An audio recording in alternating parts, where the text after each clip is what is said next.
Be cool, be kind, be classy. The cupcakes are sweet and sexy. Have fun and enjoy the journey. Just have a good attorney. No big whoop, no biggie. She lives near New York City. Not just a YouTube show. When you know, you better grab a straw. Learn about the law. It's cool here in the shade, sipping motions and lemonade. Cool heads will prevail, kindness will never fail. Be classy and vastly wise. Oh, Melanie Little is going live. Oh no, where is Melanie? Follow the island's melody. Is a concert within reach. No surprise, she's at Jones Beach. She heard some music far away. Captain Jack's at Harbor Bay. He sings and his piano plays. Not all sounds are waterways. Speaking Yiddish and Latin, it's not just for Manhattan. It's for Goethe and Machegas. Ridiculous that insanus. Oy vey, Marcus. Proceed, that's for schmucks. Be cool, be kind, be classy. My cupcakes are sweet and sassy. And not just a YouTube show. When you know, cool heads will prevail. Kindness will never fail. Be classy and vastly wise. Melanie Little is going live.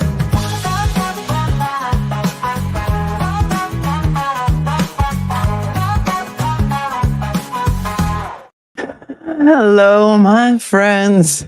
It's really good to see you once again. I feel like I haven't seen you in so long, and I just saw you yesterday morning, right? Wasn't it just yesterday morning that we did the emergency stream on Kelsey FITZSIMMONS at 8:15 in the morning? Oh my God. I'm like on a high. And I don't even drink. I didn't even drink last night. I think I had 2 drinks. And I don't even think I finished my second one. What a night. It was, I don't even know where to start. First of all, if you were at the Wilbur last night, put a 1 in the chat if you were there, because you guys were amazing. Amazing. Somebody said that was the first time that they ever sold out the Wilbur. Is that true? What a theater. What a night. What a group of amazing people all in one room. The energy was crazy, crazy. There was so much love in that room. And Aiden Carney will never be convicted. Will never be, because of you. Did you guys look around last night? I mean, it was crazy. It was like going to a rock concert. It was like, I'm going to have to start from somewhere. So I'm going to have to start from the beginning. I know that Jimmy already did a stream last night at 2:45 in the morning, because when I got in bed, I turned up my phone and there was Jimmy going live, and I'm like, oh my God. And then I know that Kim did something earlier. I don't know if anybody else, because I know Will is still in Boston. I think he was going to the Yankee Red Sox game, and Bettero, I think, is still there. And Emily doesn't have a YouTube show, but JFK is live now. JFK was live last night outside the venue with JFK and James Jackson, and Kevy Kev met them all. Oh my God. Richie from Microdots was there. All right. So here's what happened. Let's start from the beginning. From the beginning, I was with you yesterday morning, and we had to do an emergency stream because Kelsey FITZSIMMONS was cuffed and sent back to jail, because the judge in that case is looking at Bev and going like, yo, Bev, check that. Hold my rosé, doll. You think you were bad? Watch this. In Salem, of all places, isn't it fitting that the judge that is now persecuting Kelsey FITZSIMMONS is in Salem? Right? Isn't that Essex County? I heard the audio. So here's the thing. Remember, I told you I paid the $10 for the audio to get the audio. And then Jess Machado, I guess, got it at the same time. So after I finished the show with you guys, I went and I drove to the ferry because I take the ferry from here to Connecticut. And then it's much easier to drive to Boston because if you drive around New York City, it could take you 8 hours. Like you just never know what you're going to get. So I took the ferry to Bridgeport. And then it was like it should have taken 2.5, but it was over 3 hours from there, which is fine. But I didn't get there until like after 3:30. And Kelly Reed and I were staying in the same hotel because Kelly Reed is like, do you have a best friend that just is the planner and organizes everything and gets everything together and tells everyone where to go and where to be at what time? And without that, it was like Julie the cruise. She's like Julie the cruise director from the Love Boat. And if you're Gen X, you'll understand that reference. That's Kelly Reed. Kelly Reed is the younger sister. I have an amazing younger sister, but she's now my amazing second younger sister. And she's the friend who plans everything and gets everything together. So we stayed at the same hotel because we wanted to stay outside of town or outside of Boston, which is where, because Betterow was staying like in the same area. So we're like, all right, we'll all be in the same area. Then we can all commute in there together. We'll go to the Capitol Grill for dinner. Kelly made the reservations for the Capitol Grill, sent everybody the open table invitation, that's a funny story too. And so we knew that Betterow likes the Capitol Grill. And so, we're all about pleasing Mark and he needs his steak and his red wine. And so that's where we go. So I don't get there, but I get the audio and I'm listening to it while I'm on the ferry because I was so tired. I wasn't I didn't sleep much the night before. And then I got up super early. We did that stream and I had to get right on the road. So you can bring your car on the ferry and you're not supposed to stay in your car. You're supposed to get out, which I usually do. I love it. I go sit up on top and it's like, it was a beautiful day, or you can sit inside in the air conditioning, bring your laptop and sit at a table. But I decided to just recline my seat back all the way and try and maybe take an hour long nap because it's only an hour and 15 minutes on the ferry. And it was a beautiful day for a boat ride. But then I got the audio. So I'm listening to the audio in the car on the ferry and I'm like, oh my God. Remember when I read part of the, I guess it was the motion to reconsider for you? Or maybe it was an article that we were reading from Mass Live about what had happened at that last hearing where the judge just decided to cuff Kelsey and throw her back in the slammer. And I said, I don't know if this is the judge's tone, and that's why I want to hear the recording, but I'm going to read it the way I think the judge said it. The judge said it even worse than my imagination of how the judge said it. That's how bad it was. And so we do have to catch up on that. And maybe we can do that tonight if we have time. I don't know how long this recap is going to take because I can talk forever about what a great time we had last night. And I think they're going to take it up to SJC. She needs to either reconsider her position quickly or it's going up to the SJC. And based on that recording that I heard, it absolutely 100% should, in my opinion.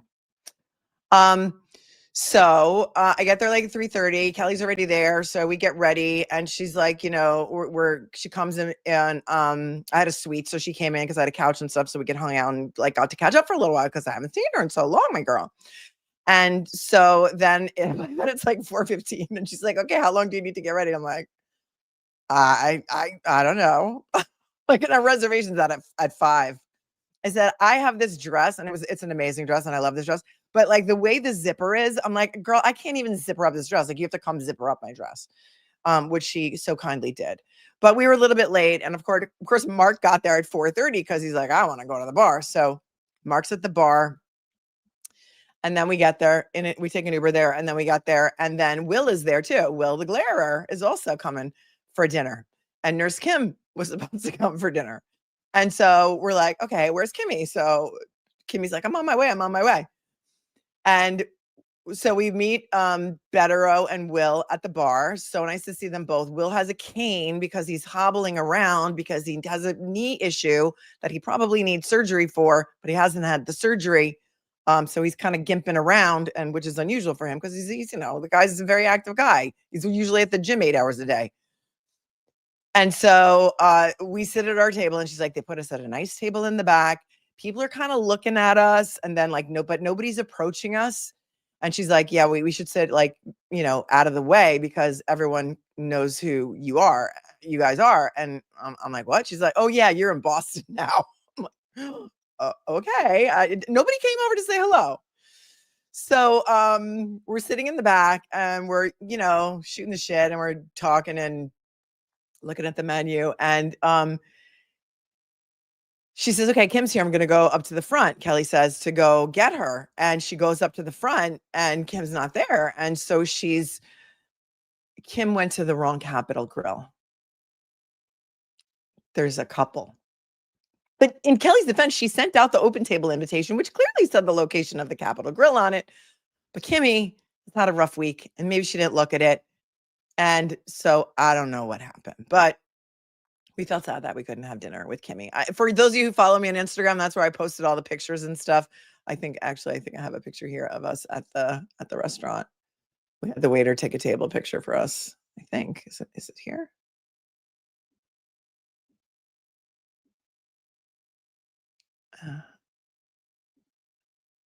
Maybe I don't have that one here. I don't know. I pulled a bunch of pictures up, but I guess that's not one of them.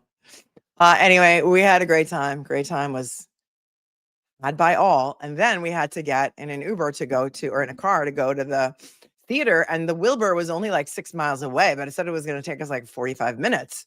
And the show started at 7:30. And so we, and Will's got to smoke a cigarette before we get there, but that's okay. We love Will. So we get in the car and we're like, now we got to make time because we can't be walking in there late. We don't want them to like start the show late, or we don't want to walk in late. That would just be embarrassing. And we're all supposed to be in the show. Kelly declined, but Will and Mark and I were asked to participate in a roast of Turtleboy a while ago. Maybe, I don't know, a couple weeks ago. But it was supposed to be a surprise, so I didn't tell you guys because, I didn't want to spoil it. And so I called Jimmy the other day because I didn't know what I was going to say. And a typical roast that I know about, or the roasts that I have watched, are always very mean-spirited, and they're just very mean. And I'm like, I don't want to get up there and just say mean stuff to him. That's just like not what I want to do. So Jimmy and I are brainstorming ideas, and he had originally said to me, "Oh, don't worry, I'll write something for you. You just need like 2 or 3 minutes." I'm like, 3 minutes? Have you ever seen my show? And that was one of the jokes that I made during my roast, which wasn't really a roast. It was more like I just kind of made some jokes. And I don't remember exactly what I said, and I don't think anyone recorded it except for Aiden's documentary team, which was amazing. They were so professional. This was like a top-notch production. It was top-notch all the way. Those of you who there can chime in because you saw it, and I mean, it was wild, right? I'm like, why is the chat on my phone not working? So we first we missed the theater. Like the driver kind of went by it because the marquee wasn't up for their Turtleboy show.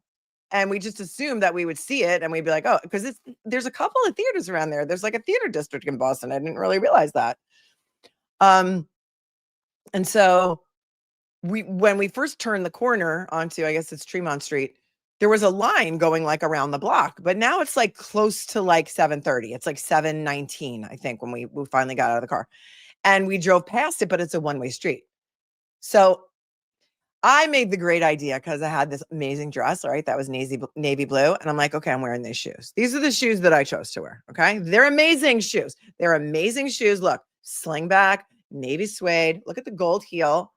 Pro tip, ladies, if you're going to wear heels like this, they must be Cole Haan. These are Cole Haan shoes because they have Nike Air in them. Nike Air in them, and you can wear them all night long, and they're comfortable as can be. But nobody told me about the cobblestones. I don't know if anybody has a video of me almost breaking my ankle 3 times outside the Wilbur Theater, but that is what happened. So we missed the theater. And I'm thinking, well, that can't be the theater because everyone must already be inside. The line couldn't still be all the way around the block because it's close to curtain time, right? This must be a different show that starts at 8. And there was no way I could walk in these shoes all the way back when the guy pulled all the way down the block. So he went around the block again. And then he pulls right up and there's still a line around the corner of, people waiting to get in. So they open the door and we get out of the car. And then the people that are in line start recognizing us. And it was insane. I've never seen anything like this. It was so amazing. People they're screaming our names and they wanted to take pictures with us and they wanted to talk to us. So we're like, now we're working the line, right? And JFK is there and he's streaming, and James Jackson is there and he's streaming, and Kevy Kev is there and he's got flowers that he wanted to give Nurse Kim, I think. But Nurse Kim, because she didn't meet us at the Capitol Grill, got there early and she was already inside, I think. That's what's great about watching so many recaps of this for you guys, because we all have a different experience and we all have a different, series of unfortunate events that got us there. And Bettero is like, yeah, I don't know if I should get up and roast him. But like, it only took like a Woodford or two to get Bettero his away from his stage fright and his idea not to do the roast. And he eventually did come up with us. So people want pictures and they're so happy to meet us and they're telling us their stories, and JFK is streaming, and it was wild. It was wild. And then, because we all paid our way. It wasn't like we were comp tickets or we got an appearance fee or anything like that. So we had to get it, we got in line eventually and went in, and, they did the wand and whatever, and we had seats, and I'll show you some video of when we walked into the theater, but it was like surreal. Like, I don't think I will ever experience that again in my whole entire life. And I am so humbled and honored and grateful to each and every one of you that was there and wanted to meet us. And here's a picture of Kelly, Reed, and I on our way in the Uber. And Kelly's old school. Like, she doesn't like to do the apps. She doesn't have Venmo. She doesn't know, like, she wouldn't do Uber. She doesn't. And I mean, she's so adorable. Look at how adorable she is. And she's got, I don't know what she's doing with her skin. I'm like, what skincare products are you using, girl? Because you're so glowy. You're so glowy. And then here's a picture. I don't know why StreamYard is like this, but I have to like close this out, and then I got to present it again and show you another picture. This was outside the Wilbur Theater when we were leaving. Let me see. And I mean, look, after the show, look at still how many people were outside, just like all talking to each other, and like the love in that place was like, it was overwhelming. It was overwhelming. And it's like, we never had a victory party when Karen Reed got acquitted. We never had that celebration. And this is what it was. This was the celebration that we didn't know that we needed. And I don't know if anybody has a voice left. I don't have much of a voice left either. But it was so good to be together again. I mean, I don't even, like, there's just no words to describe it. Here's let me see.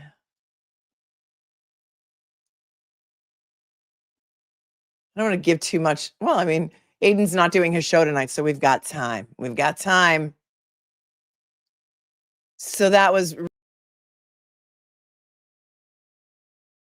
I forgot how to use StreamYard in the one half a day that I have not been on the tubes of you. So here's a little snippet. I'll let JFK and James Jackson take over for a few minutes. And this is from their live stream from last night. And I thought this was I was just so humbled by this. So check this out. They were out there doing the Lord's work. They had tickets to go into the show. I don't even know if they even went into the show, but they were out there doing the crowd work outside. Sorry, real quick. I went live tonight. Yeah, talk to the people. What up, chat? What up? So tonight, whoever was in my live earlier, I went live and I said, someone asked the question, James Jackson, who do you want to meet tonight? And I said, well, I started thinking about it, and I'm like, well, I've pretty much met everybody. Well, actually, I didn't meet Bettero, so disclaimer, I didn't meet Bettero. I met him tonight, though. I just saw Glera, show you guys JK had the camera. But I said I want to meet Melanie Little, and I did. I just met Melanie, and seeing her in person was like, it was just like, man, she like had me starstruck. I'm gonna be real, and I've been around some people like that have got some stature in the game. They got some weight in the game, and seeing Melanie Little, it was just like, God damn, she's a boss. She's a boss lady. Kelly Reed, Melanie Little, the women they came with tonight, you can tell they're on different levels of women. Colleen O'Neill, Please Pastor Pepper's here. There's a lot of women that you see out here. Pags, Becky. There's a lot of women here tonight. Individual women. We love you all. That you can tell there's strong women. But my point was, that was the thing everyone was saying, James Jackson, who you want to meet? I said, I'd like to meet Melanie Little, and I did. I met Melanie tonight, so that was dope for me. I was starstruck, and like I said earlier on my live, how I was just going to hold it down and not drink. Someone brought out a beer, and it's still here. Probably won't touch it. It's been left here. But we working too. So I just want you guys to know that we out here working too. We saw microdots. We saw so many people, right? Content creators that could be paving, pounding the pavement. And they're not.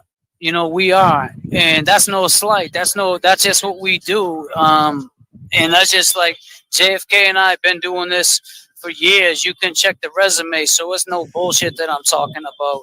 Check the resume. Let's check his resume. I love it. We've been out here doing this, but it goes to show you that they could be doing it too. Debbie Blair, yeah, Microdots is here.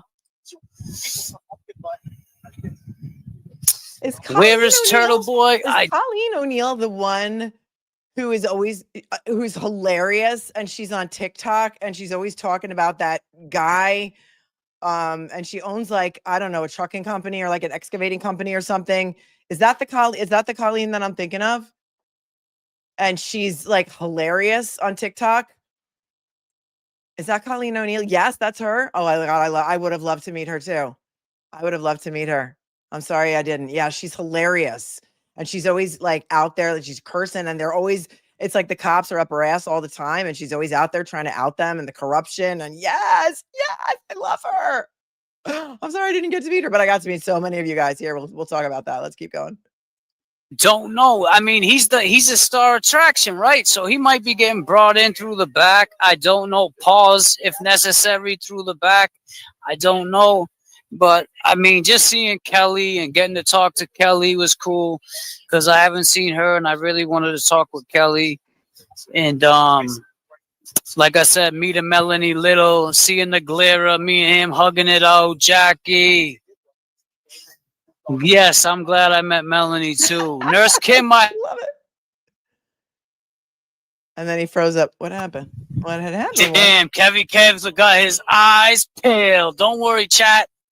Kevy Kev got his eyes peeled. No, we seen Melanie Little, Bettero, the Glera, Kelly, yep, Kelly Reed. Who else?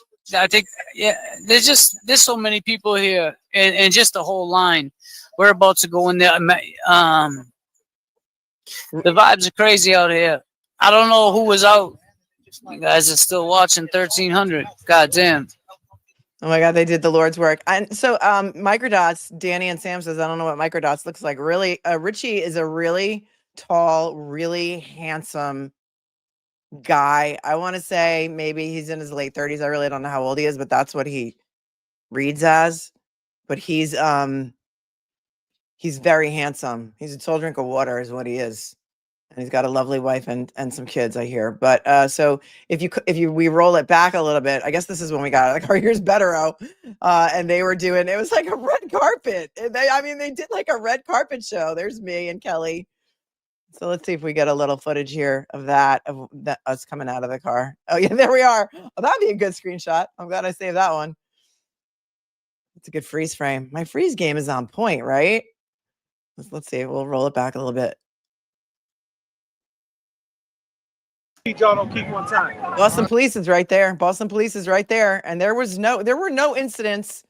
We had to go through a metal detector to get in. We all got the wand and everything. Oh, is that your shirt that I signed at the Encore? Thank you. Shadow and Knuckles had a shirt and she had people signing it with a Sharpie, and Tim Bradle signed it, and then I signed it, and I wasn't very good with the Sharpie on your shirt. I'm sorry if you can't read my signature, but nobody ever asked me to do that before. I got to practice on t-shirts with a Sharpie. Okay, here we go. Let's see. He asked about John. He asked, okay, so let me rewind that a little bit. All right, I'm gonna need a beer. What's up, fellas? Oh, that's a guy. He's an influencer named Clear. He's an influencer, content creator. So let's put a John O'Keefe. R.I.P. John O'Keefe, right? For sure? Tell the people R.I.P. John O'Keefe one time. Oh, wow. That's what we like to see right there. Boston finest. That's how we do it. That was a shot right there. Good one. What's up, man? Hey, my man. Good to see you. Yeah. I thought you weren't coming. Kelly said you weren't coming. I got the invite last week. I love it. Yeah. That was your best. How you doing? There's Kevy Kev. There's Kevy Kev. How are you? Oh, yeah, Nice to find you. I was missing you at He was gonna make a parody of Kelly. I just got it. Yeah, let's dance. Yeah. And then you got this crazy guy right here, Veteran. Where are you from? How about them Celtics? How's everybody doing? Oh, yes. That's the crew right there. That's a hell of a crew. We got Melanie. Yeah, Melanie. We got a yes. James Jackson, how we feeling? We just had I just had a Boston Police say R.I.P. John O'Keefe. I kind of forced him to say it. Yeah, I was like R.I.P. John O'Keefe. He was like, I'm like R.I.P. John O'Keefe. Yeah, we try every time. He's stuck. God damn, he was stuck. Melanie looking like a Yeah, Melanie looking good. Look at Melanie. God damn, Melanie. You calm the fuck down, Melanie. God damn, Melanie. Melanie needs to come. Oh, all right. Yeah. I've heard all about it. Yeah. I heard you do like the dance. Yeah, he does the dance. Say what up, people. What up? What up? How we doing? How we doing? How you doing, ladies? Hey. How you doing, ladies? Oh, really? Yeah. That's my sister. We passed Fenway. I was like, That's Kelly's sister. That's Kelly's sister, Tammy. Hi, Tammy. What up, sis? How you doing? Wow. I'm good. I can hold some.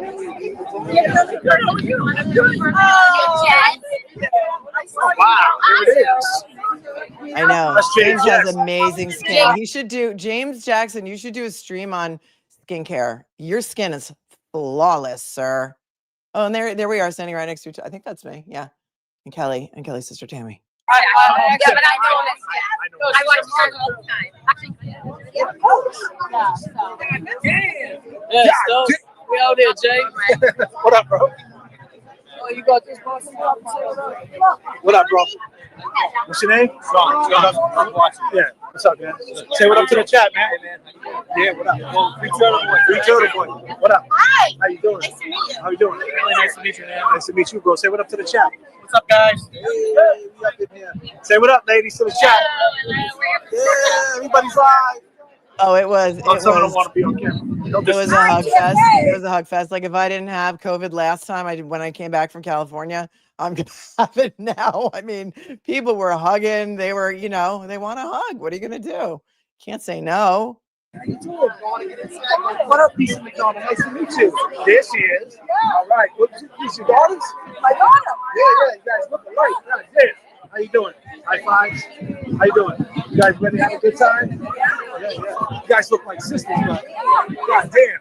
Lisa McDonald's not playing games. She needs to calm the fuck down.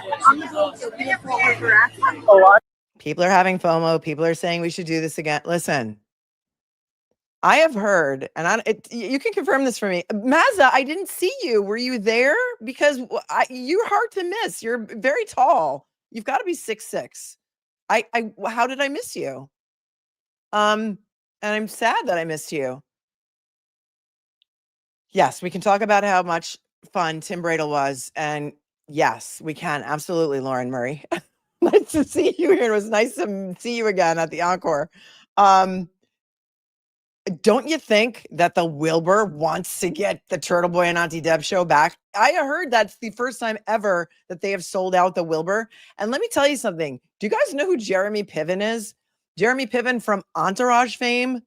Well, Jeremy Piven is playing at the Wilbur Theater next Friday night, the 19th. Number one, they didn't even open up the balcony for him. And number two, if you go and look at how many seats are left for Jeremy Piven, it's more than half. And number three, those tickets are only $40. Okay. So I would bet. Oh, you weren't there. I'm sorry, Mazza. Okay. I'm sorry you didn't make it. Because if you were there, I definitely would have liked to have seen you again. Absolutely. The Wilbur will want him back. They will suffer the pain of the ridiculous emails that they got en masse to sell out that place again to a crowd that was not only spending money on the tickets, because the tickets were $114 each, no matter where you were sitting. But I'm sure they made a lot of money in bar tab because people were drinking. Jason Smith is here. Sorry, but Ari Gold is very 2012. Yeah, but for $40, I would go see Jeremy Piven. But I don't know what he's doing. Is he doing comedy or is he like playing an instrument? I don't know. I don't know. So, oh, that's Lisa. Oh, this is Lisa on stage right now, on camera.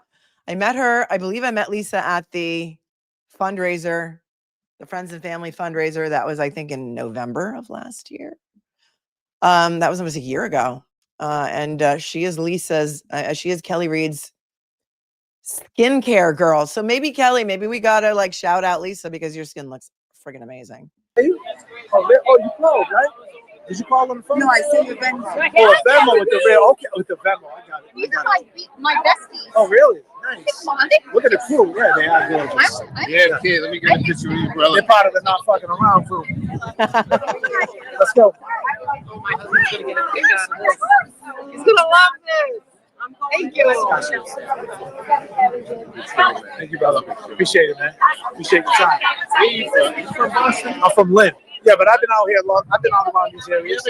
With Jason. So I'm so glad that they were there to memorialize this on film because, I mean, the memories that were made were crazy.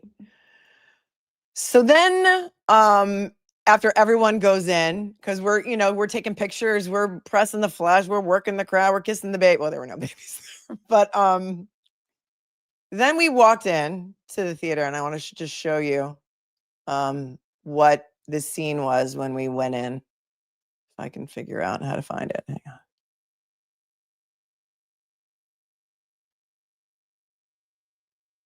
And we didn't know where our seats were, so we were kind of like walking around. And thank you to Jenny Cochran for posting this video. Hang on. And I'll just read your post to her. She says in her post, oops. No, I didn't mean to do that.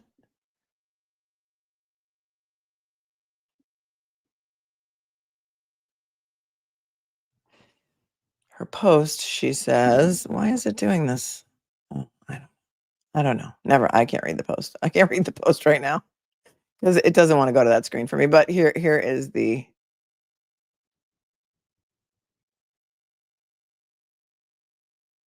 video of Will and Mark Federow and Kelly Reed and I walking into the crowd. Will lives in, I think, Tennessee. So he flew in and he just flew in yesterday. And I think tonight he was going to go to the Yankee Red Sox game, but I see he's in the chat. So I don't know if he did do that. Here is the video that Jenny Cochran took. This is wild.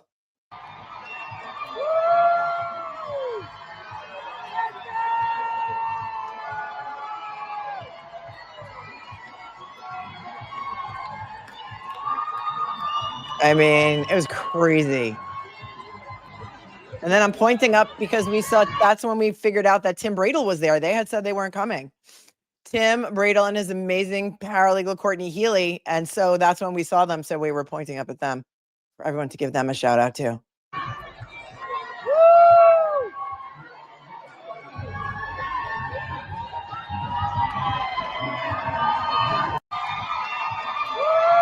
I mean, that was so cool.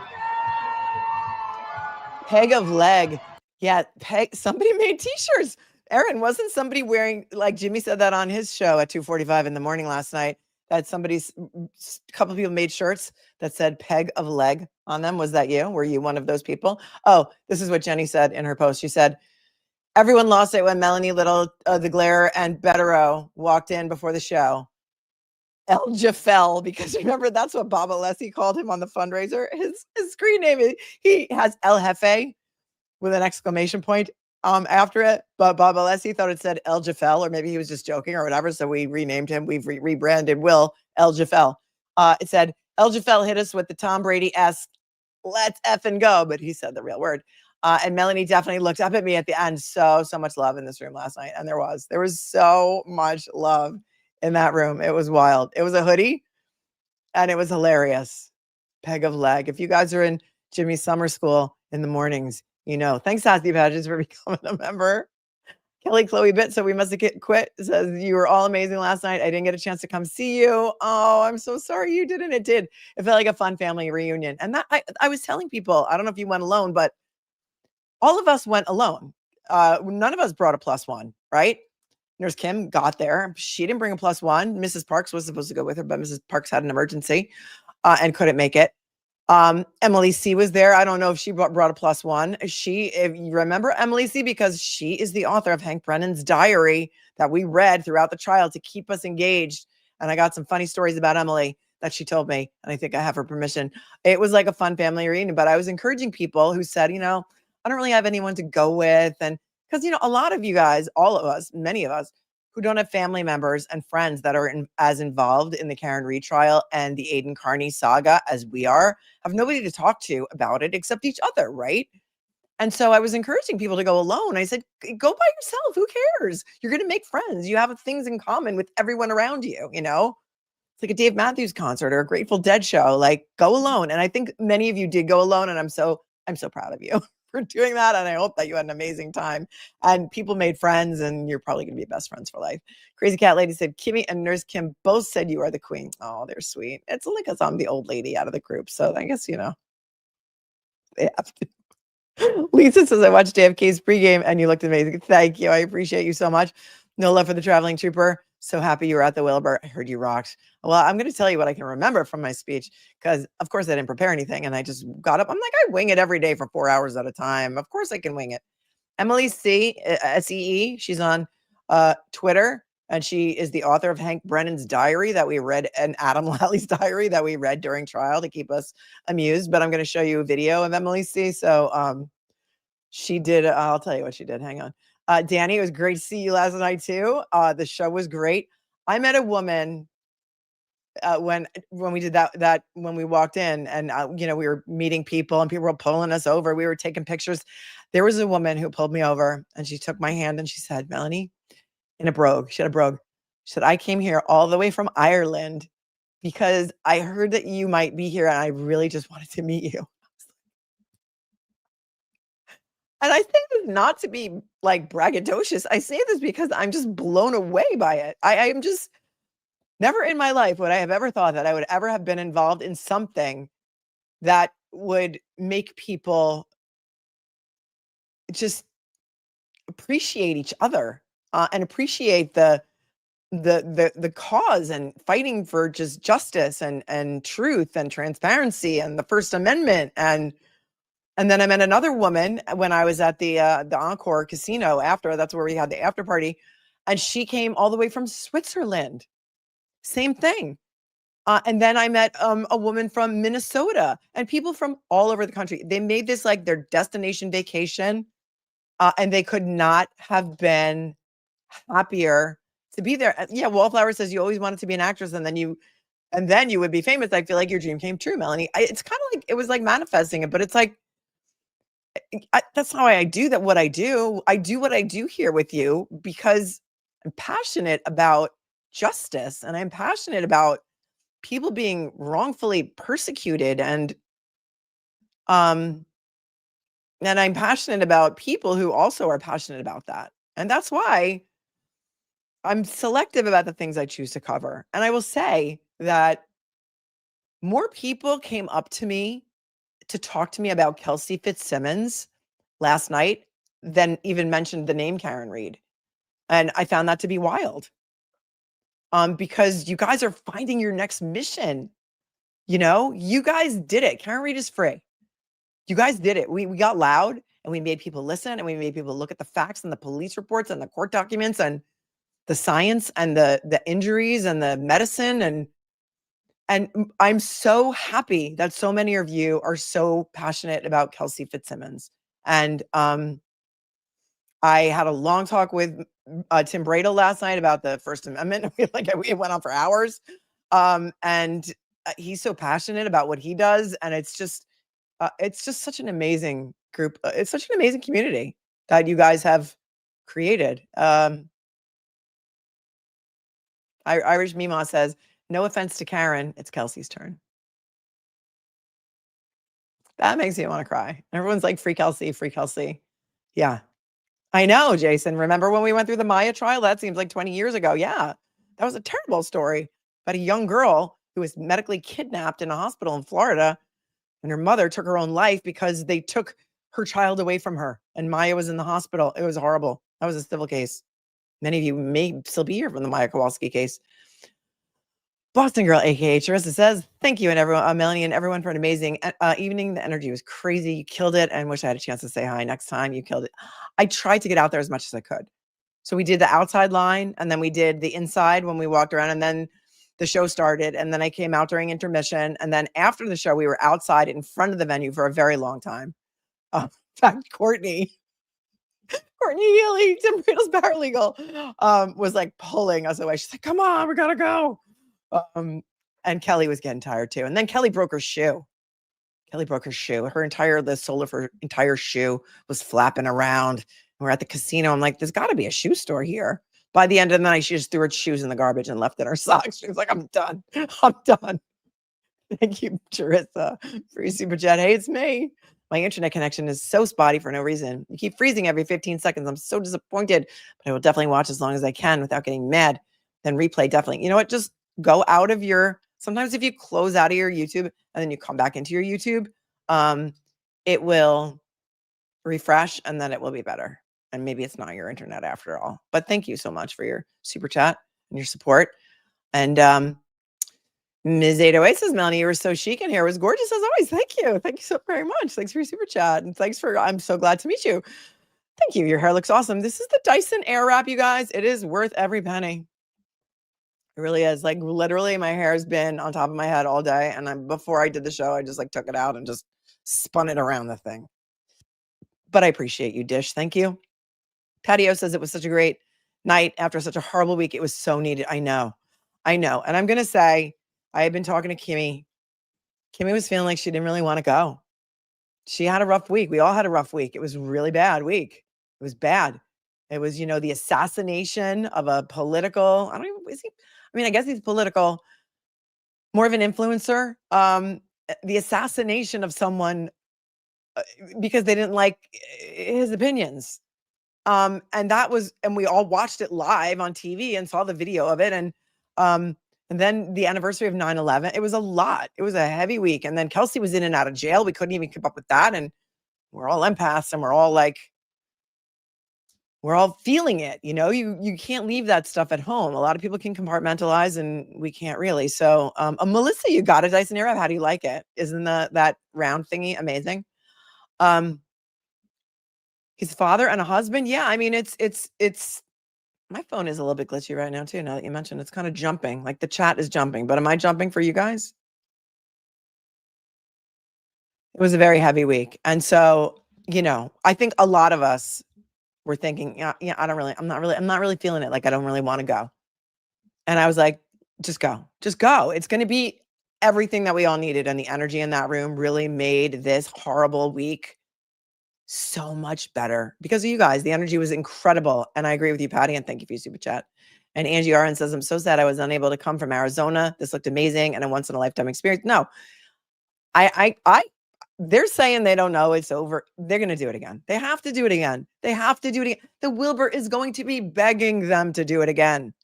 So next time they do it, I think they should do it.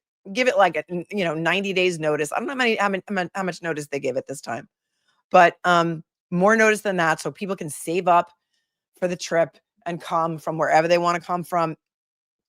Boston is a great venue for it, but maybe go to New York, maybe go somewhere else. Take the show on the road, guys. Take the show on the road because it was so well done. The production value was off the charts. You guys had so much fun. I know you did. And then, thank you for your super chat, Angie. And then Phases of Leah says, after you left outside, there was almost a fist fight between two women. What? I totally missed that. Thanks, Leah. And no love for the traveling trooper. Thank you. Queen of the night. Thank you. So after that incredible reception inside, we sat in our seats, and then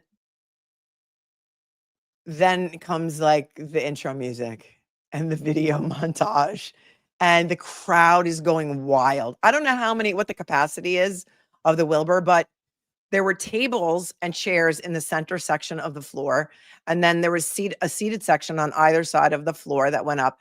And then there's a mezzanine, which is the second level that overhangs the first. And then there's a balcony, the entire thing packed to the gills and hot as hell in there. And I run cold. I run hot. I am a girl. When I get into a hotel room, I put the air conditioning down to 64 and I like it cold. And it was getting hot. And I was in long sleeves, as you could see, and it was hot out there. But the energy was infectious. And then Jimmy. And then Jimmy comes out. And I know how hard he's been working on this show. Auntie Deb is Jimmy, for those of you who may not know Jimmy. And the first time I met Auntie Deb was during Karen Reed's first trial. And I found him, was it TikTok or was it Instagram? I don't know. But he was doing those TikTok videos, I think, of dressing up as all the characters. And I'm like, this guy's hilarious. And I would play his stuff on the show during breaks in the trial and during Verdict Watch. And then I invited him to come on the show during Verdict Watch. And he did. And he came on for like an entire afternoon. And we had so much fun together. But I remember saying to him, and we were talking about everything. It was like a really deep conversation that we had, because he's like that guy. He's like, you could talk to him about anything. He's my best gay friend and also could be my son, like that kind of guy. He's so genuine. He's so honest. He's so down to earth. And I remember saying to him during that show, I'm like, do you do stand-up comedy? Because I really thought that was his profession, because he's so good at it. And he said, no, I was a teacher. A teacher? Really? I'm like, this is your calling. Like, this is what you were made to do. You should do stand-up comedy. And he owned it, right, you guys? He was incredible. I can't say enough about the fact that he was made to do this.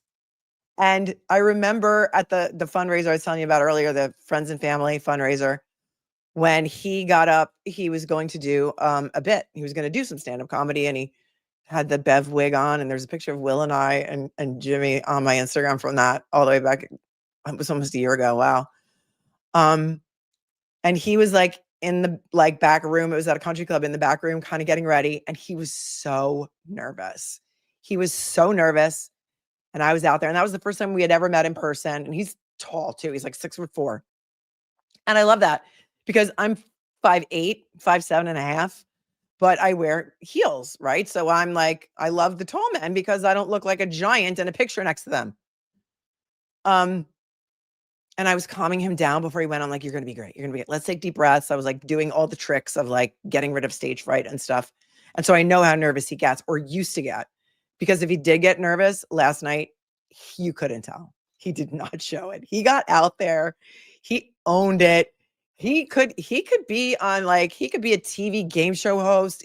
He has such a future ahead of him. And it is so amazing to have watched it happen, like in real time, considering that Karen Reed's first trial, like, when was the jury deliberations? June of 2024, right? So maybe a year and a half. I mean, it's incredible. It's incredible. That's why he has summer school and class and all that. He was a teacher. And so then Aiden came out and people lost it. He's the next Jimmy Fallon. Says CPU Mod 1, so good to meet you. CPU Mod 1 is Tom CPU's sister, who's been dying to meet me, and we got to meet. And I don't remember when. I think it was after the show, right? And also Tom CPU, and we took pictures. And you're amazing, and your brother's amazing. And they did a game show where they called 3 people in the audience up on stage, and they played like they did Turtleboy trivia, and they had dry erase boards, and they had to write the answers on the board and then hold them up. And the woman who won, I forget her name. Somebody remind me of her name. I met her afterwards, and we took a picture, and she was awesome. It was awesome. And then before I knew it, we were sitting there in our seats with the people, among the people, and then somebody came up and said, "Melanie, are you gonna do the roast?" And I was like, "Yes." And she's like, "Okay, come with me." And then she said, "Mr. Betterow, do you want to do it?" Because he had said that he might not want to. And he said, "Oh, what the hell? I'll do it." He's like, "I don't know if I should do it. I'm his lawyer. I don't know if I should do it." But he did. So she's like, "Okay, come with me." And so she like ran us backstage. And Kelly came with us, and so we all ran backstage, like around the secret passageway. And so we were sitting backstage, which is pretty much where I remained for most of the show. So I was watching it from backstage on the monitor. So I want you guys to fill me in on the stuff that I missed, because I think I missed some more stuff. Oh, the floor seats were more expensive. I didn't know, because those tables sold out like right away. By the time I went to look, they were already sold out. So I don't know what they sold for the table signs. Yeah. And there were some also VIP tickets that had like a meet and greet involved with it. And so those were more expensive as well. And so, and I may be skipping some things. They did the game show, and then they did. So Kimmy was backstage. So I finally got to see Kimmy after we didn't get to see for dinner. I got to hug my Kimmy. And they did a thing where they put, I guess a bunch of viewers submitted tweets, like their favorite tweets from trolls from throughout the year. And they put the tweets up on the screen because they had like a huge production thing. Like they had leather chairs for Jimmy and Aiden to sit in. And then they had some chairs for us for the roast. And then behind them was a huge screen, and the graphics were incredible. I don't know who did the graphics, but they were incredible. So they put the tweets up from the Ratchets, and then Aiden and Nurse Kim had like I don't even know what they called it. Like they had to like, what do they call that? Or it wasn't like they were roasting the tweets. It was like they did, I forget what you call it. And it was like, and that was like a competition. And then I guess Aiden won in the end. Kim won some rounds, and Jimmy and Aiden won some rounds. They were reading mean tweets. It was a tweet off. Okay. So it was called a tweet off. Thanks, Aaron. Reading mean tweets. And it was hilarious. Like, cause I think they did it on the fly. They would put a tweet up from like Jewel Carp, and I forget what other tweets they were, cause I couldn't really see because I was behind stage. I was trying to read the monitor. Clapbacks. Yeah. Like kind of like clapbacks, I guess. And it was hilarious and funny. And did you guys love that too? Yeah. That was awesome. And then it was time for the roast. So we all went out, Betterow, Will, and me, and Emily C.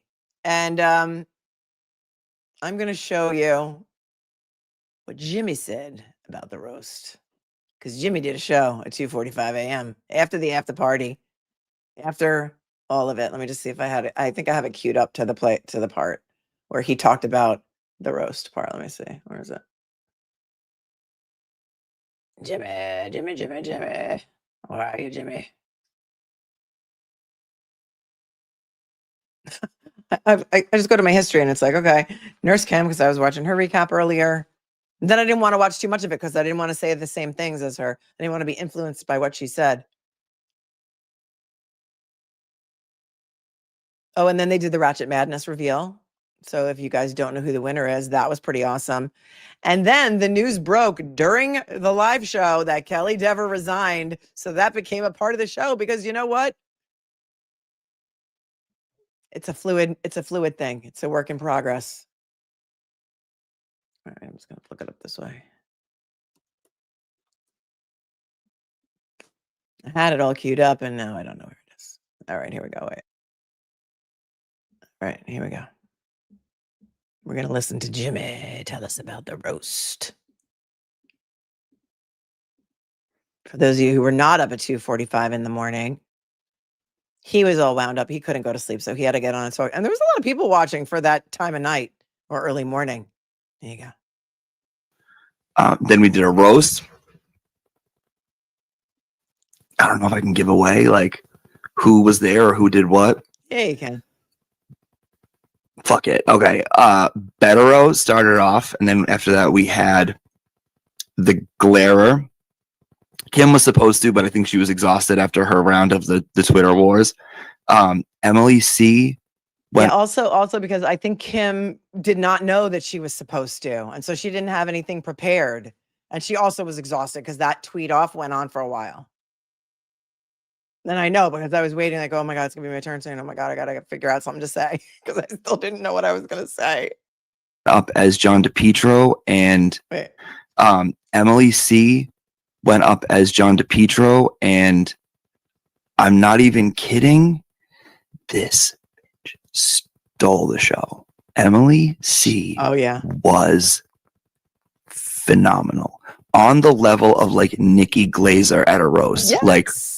charred him to a crisp. She was the only one that threw actual shade and actually roasted. She destroyed, left nothing in her path. It was so good. It was so good. It was so fucked up.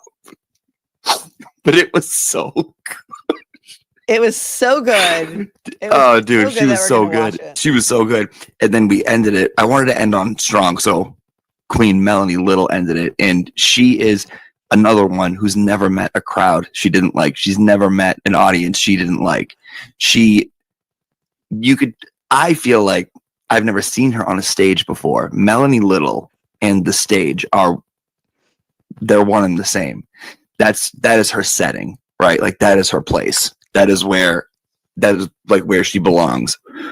She could have been up there the entire time. She would have stayed up there and talked the entire time, throwing shade back and forth, like very like. So she took the microphone and she moved me out of my seat and she sat down. And her sitting down, even she wasn't like above anyone else standing. Her sitting down commands the presence. Like she just has presence and it's undeniable. And it was really, really cool to see. It was really, really cool to see. And there was a moment I'm sitting up there and I see Kim over here and Turtleboy's in the seat. I'm sitting down. Emily's here. Melanie, the Glarer, Bettero, and we're on the stage and it felt like a moment I never wanted to forget. It was like, this is going to be in my memory until forever. It was just awesome. Awesome. Awesome. Awesome. I mean, it was, right? Well, you were there. And Emily C says, I watched Nikki Glazer's roast about 40 times to prepare, so I can't even handle what an enormous compliment that is.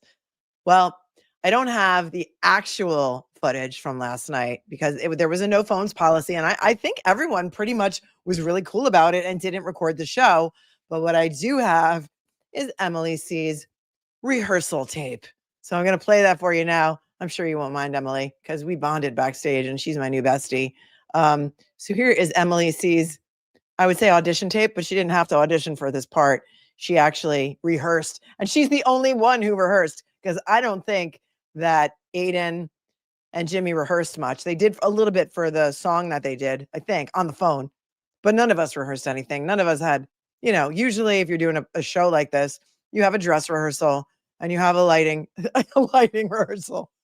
and a sound check. We didn't have any of that. We just were rushed backstage. We went out, we hit our marks, and we did our thing. And it was improv. So here you go. This is Emily C., my new bestie, as John DePietro. And let me tell you a funny story about Emily, because that's the first time we met in person.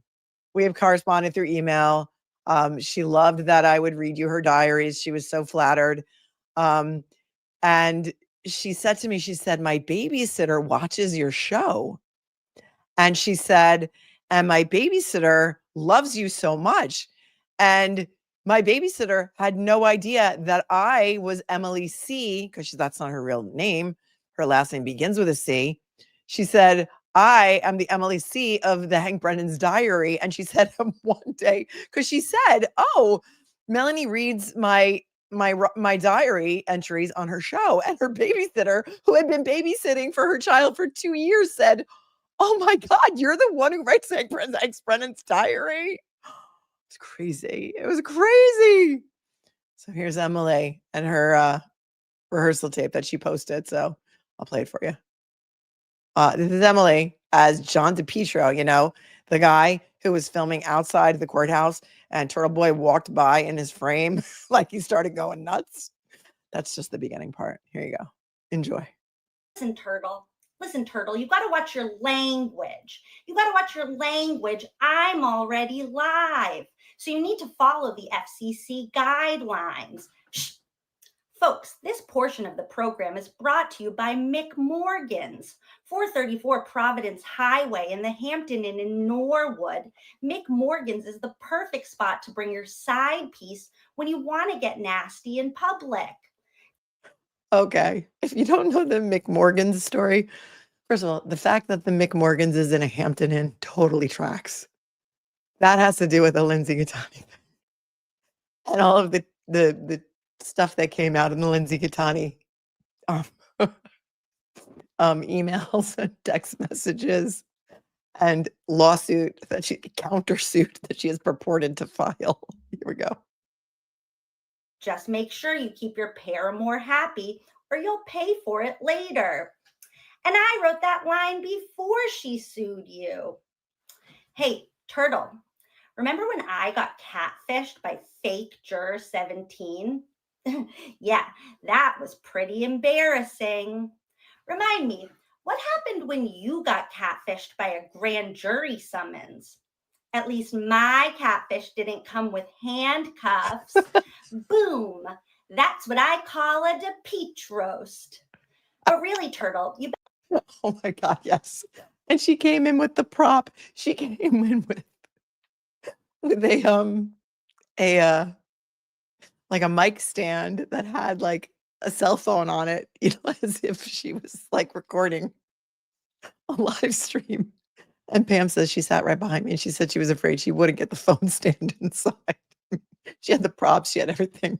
I love this girl. Better watch out. I've been emailing with the real Hank Brennan, definitely not a catfish. And he's going to take over your case now that Mello's out. Everything's turning up DePietro. Look at this crowd. Was there a jailbreak? Folks, we're live on Facebook. And if you work at McLean Hospital, I found your missing patients. Do the Turtle passengers even know that you're not on the top 10 list of reporters for jurors to contact? Folks, this portion of the program is brought to you by Classroom 203 for the homos, heteros, and Mark Betteros.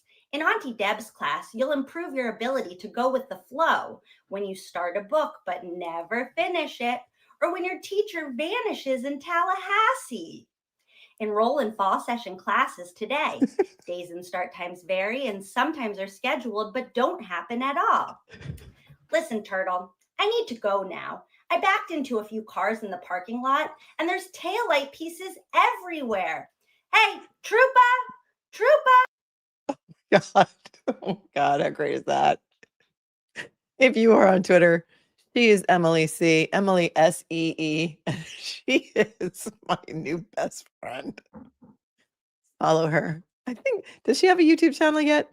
She needs to. We need her to come on the show. We need her to come on the show because that was fantastic. I loved it so much. Yeah, it's insane. It's insane. Okay, let me see if there was if Jimmy says some more stuff. Hang on, let's see what else Jimmy has to say.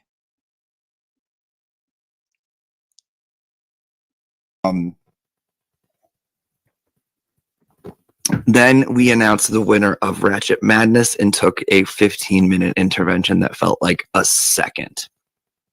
A 15-minute intervention. It was an intermission. But it might as well have been an intervention because there were some people out there that were having a really good time. The bar tabs must have been pretty big. I don't know. You guys tell me. Were your bar tabs pretty big?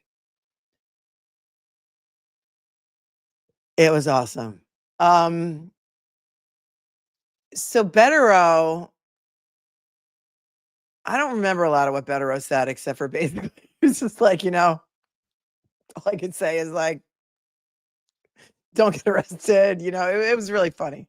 I don't remember what he said. I don't really remember what Will said because I was nervous about what the hell am I going to say. And then Emily gets up there and does that. And now I'm like, oh my God, what am I going to do? What am I going to do? How do I follow Emily C? So I got up and I said, we had a handheld mic because I didn't know if we were going to get mic'd up or if we were going to have a mic. And I said something like, we love you, Boston. And like the crowd went wild. Like you guys were insane. Like your energy was infectious. And then I said something like, listen, I don't know if, this was the only part I think I stood for, like in center stage. And I was looking at that. I said, listen, I don't know if I'm ever going to get a chance to do this again. So, and everyone's still like really loud. I'm like, shh, shh, shh, shh. I just said with my microphone, I said, I'd like to thank the Academy. You guys thought it was really funny. And it was really funny because, look, I may never get an Academy Award, but I'm on stage. And I said this too. I said, isn't it ironic, don't you think? A little too ironic. And yeah, I really do think that a guy named Turtleboy, I always wanted to be on Broadway when I was a kid.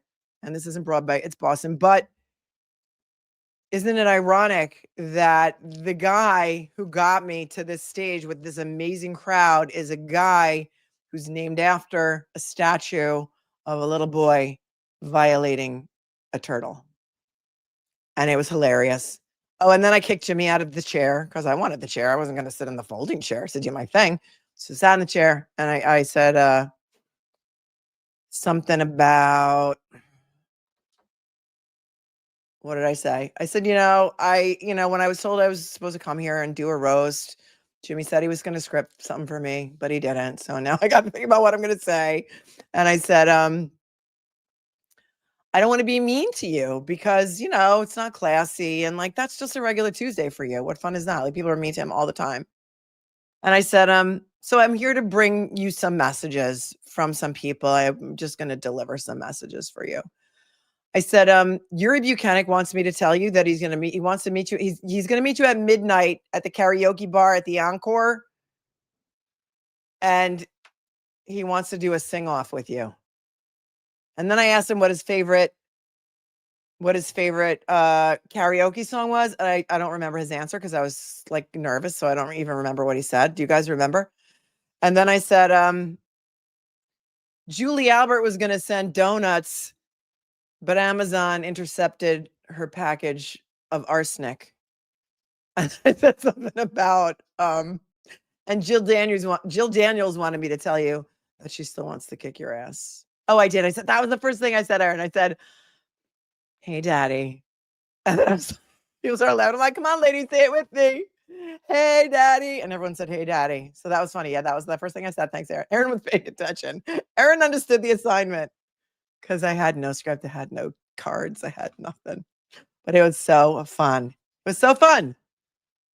He said Norfolk County Girls was his favorite song. That's what he said. Okay. Well, you're in luck because yes, they did do a song and I was backstage and I took a little video of it. So I'm going to show you that little video of it because it's only it's like a minute long. And I didn't have any restrictions on recording. And the actual documentary company was behind stage and they were recording everything and they had all the best equipment and it's going to be amazing. Like the documentary is going to be really amazing.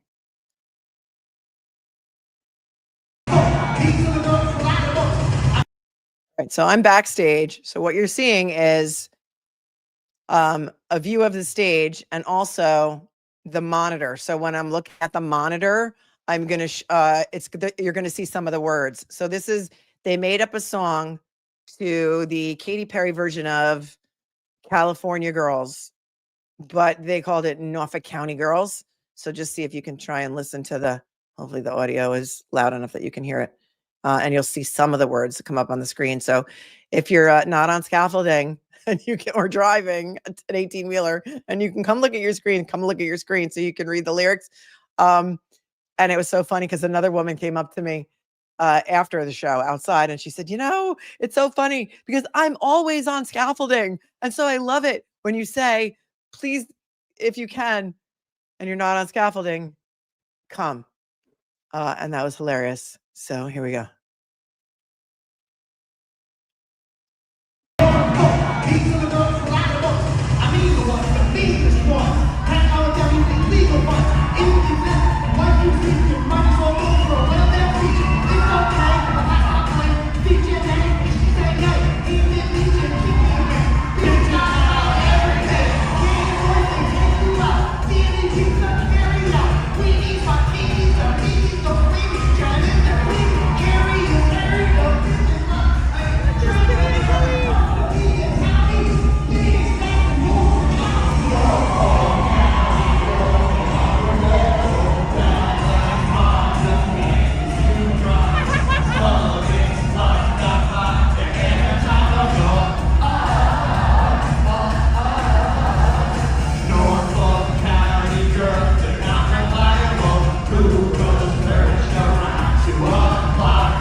I mean, is that amazing or what?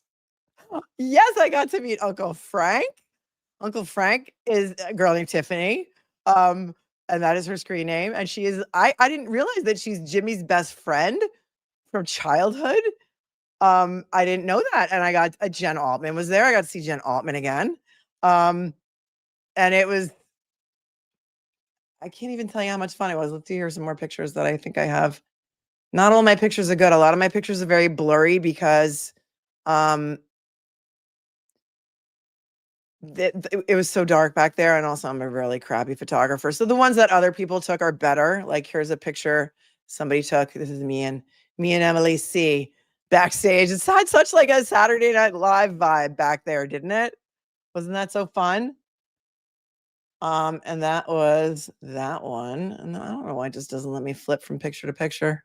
That would make my life so much easier, but they don't want to do that for me. So here's another one. This is Kelly Reed and Kimmy and I backstage. There we are. And then we have,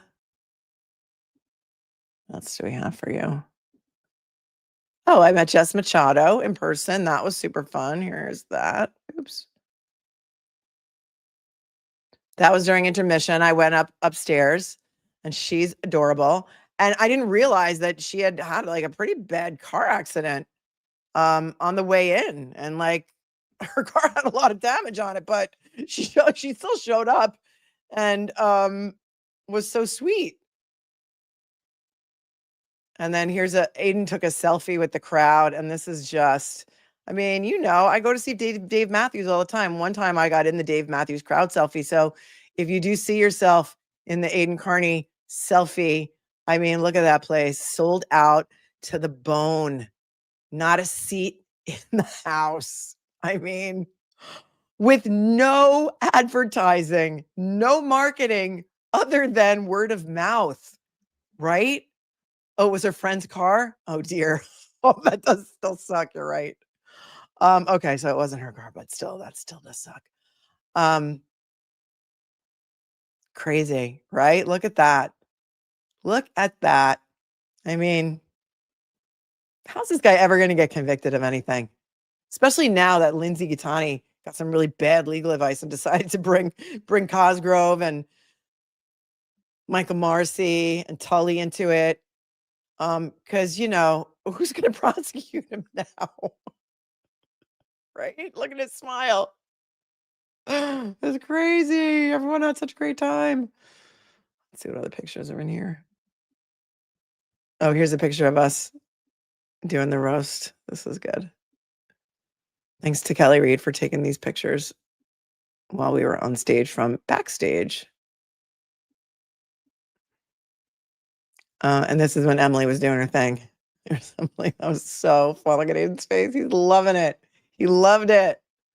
And there's Bettero and Will, me, and Jimmy. That was so fun.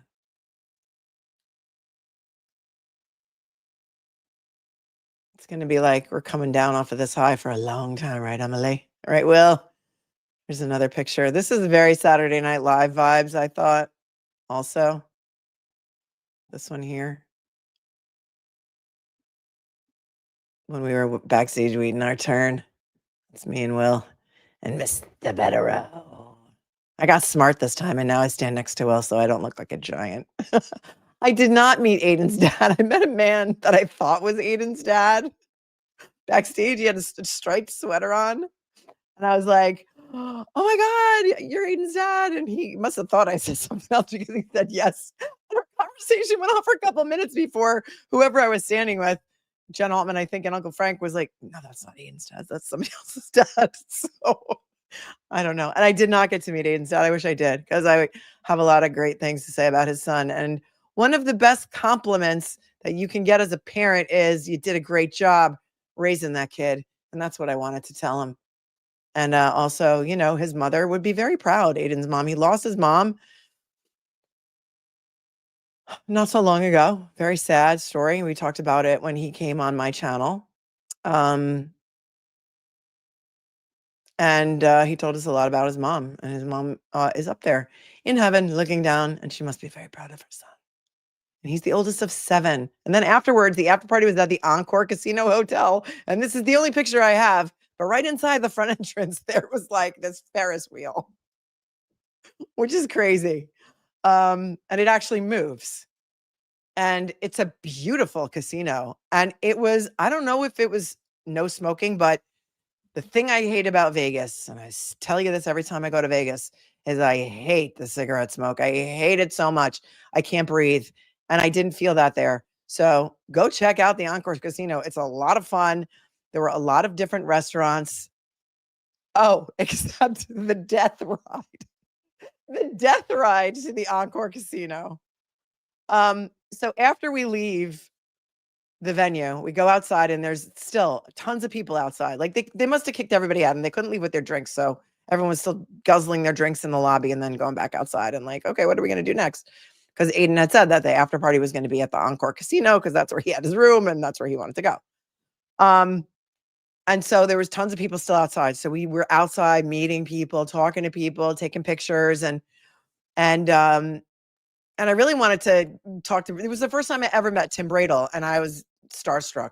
And so I really wanted to get to talk to Tim Bradle. So Courtney, who is like the mastermind behind his practice, you see her in court all the time. We always talk about how beautiful she is. She has been working night and day to free Kelsey FITZSIMMONS, and she's the grease behind the wheels that gets the stuff done for Bradle. And you have to have people like that work with you because otherwise as an attorney, especially as a solo practitioner, you can't do anything unless you have somebody man the ship. And you could just see that Courtney is manning that ship.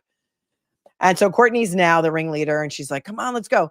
And so it was hard to get Will away from the ladies and Bettero too. Bettero's having a great time. But eventually we were able to get away. So she said, come on, we got a car. So Courtney takes us, those of us that could get down there because, you know, Claire and Bettero could not break away. And so she's like, come on. So she and I and Kelly go down, get in Bradle's Range Rover. And then this girl, I love Courtney so much. We had never met in person either. She's like, come on, I'll go pick him up. She's like pulling U-turns in the middle of Boston. She's like whipping around right in front of where Tim and Will and Mark are accosted by another group of ladies by some driveway. And the Goodmans, I'm sorry that you didn't make it, the Goodmans. I'm sorry that you didn't make it. You guys sent me an email and I missed you. And so it's like a scene out of like, I don't know, some car chase movie. Courtney's like pulling a Yui, the tires are squealing. She's like, and I'm rolling down the window. I'm like, come on, we got the getaway car, get in. And so they jump in the car, except now Tim Bradle's getting in to drive the car, and Will gets in the front seat. She's like, where am I gonna sit? So she's like sitting on the center console in between the two. And I'm in the middle in the back. So I just eventually pulled her down onto my lap. And then the fun really started. Bradle's taking us on a tour. He's taking us on a tour of Boston. I'm like, I want to see all the cool Irish pubs. He's taking us to the cool Irish pubs. We're driving by. He's like, here's this, here's that. Great tour guide. And also great on the music because he puts on Leonard Skinner's Give Me 3 Steps, and it turned into a sing-along. And we all know the song. And we were singing. And then he's got Bohemian Rhapsody on. It was a stunt driver. He was like a stunt driver. He's like, you want to see a crime scene where a murder happened? We're like, yeah, let's go. He took us to a crime scene, and we were singing, and the sunroof was open. It was like we were on prom night. It was insane. And eventually, somehow, we made it to the Encore Casino, where we walked in, and we get out of the car at the entrance to the casino, and there's a lot of people outside. And again, we're being recognized, which is so wild to me. But I guess the people who didn't know who we were are looking at us like, who the fuck are these people? Like, what? Like, it was crazy because they have no idea who we were. So we get in there, and Kelly's shoe is broken. So we had to find some. Oh, actually, backstage, we did get some like gaffer tape to fix her shoe because I'm like, these guys have tape. Like, that's what they do. They're stagehands. They got all the tape and all the things to fix your shoe. And then we had to find a ladies' room because that was an emergency. And then we were running there, and then people were kind of following us around. It was kind of crazy. Prom night. And then, we had to communicate and find each other again because Tim had to go park the car. I'm like, Tim, just valet the car. I'll give you the $20. Come on. But eventually we found them again. And then we went into like the main, I don't even know if there's I didn't really see that much at the casino because we just went to the place where we went, and there was a bar there. And then there was, I don't know how many people were there from the show. It seemed like hundreds. It seemed like hundreds of people because when we came in again, everyone was so respectful and just wanted to tell us their stories and tell us how much they appreciate us of all things. And I was just like right back at them, like, I appreciate you. Thank you for watching. And I heard so many stories and so many women who were like, my husband is your biggest fan. I'm like, well, where is he? Well, he couldn't come. I'm like, well, let's make a video for him. Pull up your camera. So I made a video for, I don't know how many people. Like, and then it was so fun to meet so many couples who came, and they both watched together. And that's what made me think of the Goodmans, and the Goodmans couldn't make it. And I was so sad. And then I'm standing, and people are like waiting to talk to us. It was crazy. And Bradle's next to me, and he's got a line of people that want to see him. And I've got a line of people. And then Bettero's over on the other side, and Will and Kelly in the middle of it all. And then I turn around, and I hear Melanie, and I turn around. Be still my heart. Laura Alessi in the flesh with her hot boyfriend, who you may know from the guy in the cat videos that's walking in the background shirtless. One time I pointed out, I'm like, Laura, do you know that your boyfriend's like walking around like almost naked in the back of your cat videos because he's always posting cute cat videos? And so I got like a huge hug from Laura Alessi, and I have never met her in person either. And the energy was just amazing. I gotta say, I don't know what the ratio was inside the Wilbur. You guys could tell me. It felt like it was 80% women. Like, it was such a good ratio for guys that if like you're a guy and you're not at the next Turtleboy show, I don't know what you're doing, because there were so many women there. I felt like most everyone I met were women of all ages. I met a nice set of twins who like just had these shirts on, and somebody asked me to sign their shirt. And the pictures, please, if you have pictures that you took from last night, since all of mine suck, will you DM them to me on Instagram? I would love that so much because I felt like we took hundreds of pictures, and the pictures that we took were not so good. So I would love to have your pictures. DM me on Instagram with your pictures. Sarah said, I feel like there was a lot of guys in the mezzanine, 50-50 up there. Oh, that's good too. That's good. Who else did I meet? I met, oh, my friend who wrote the Bang Bang. He wrote the Bang Bang song, but his name is escaping me right now. If you're in the chat, Varys, right?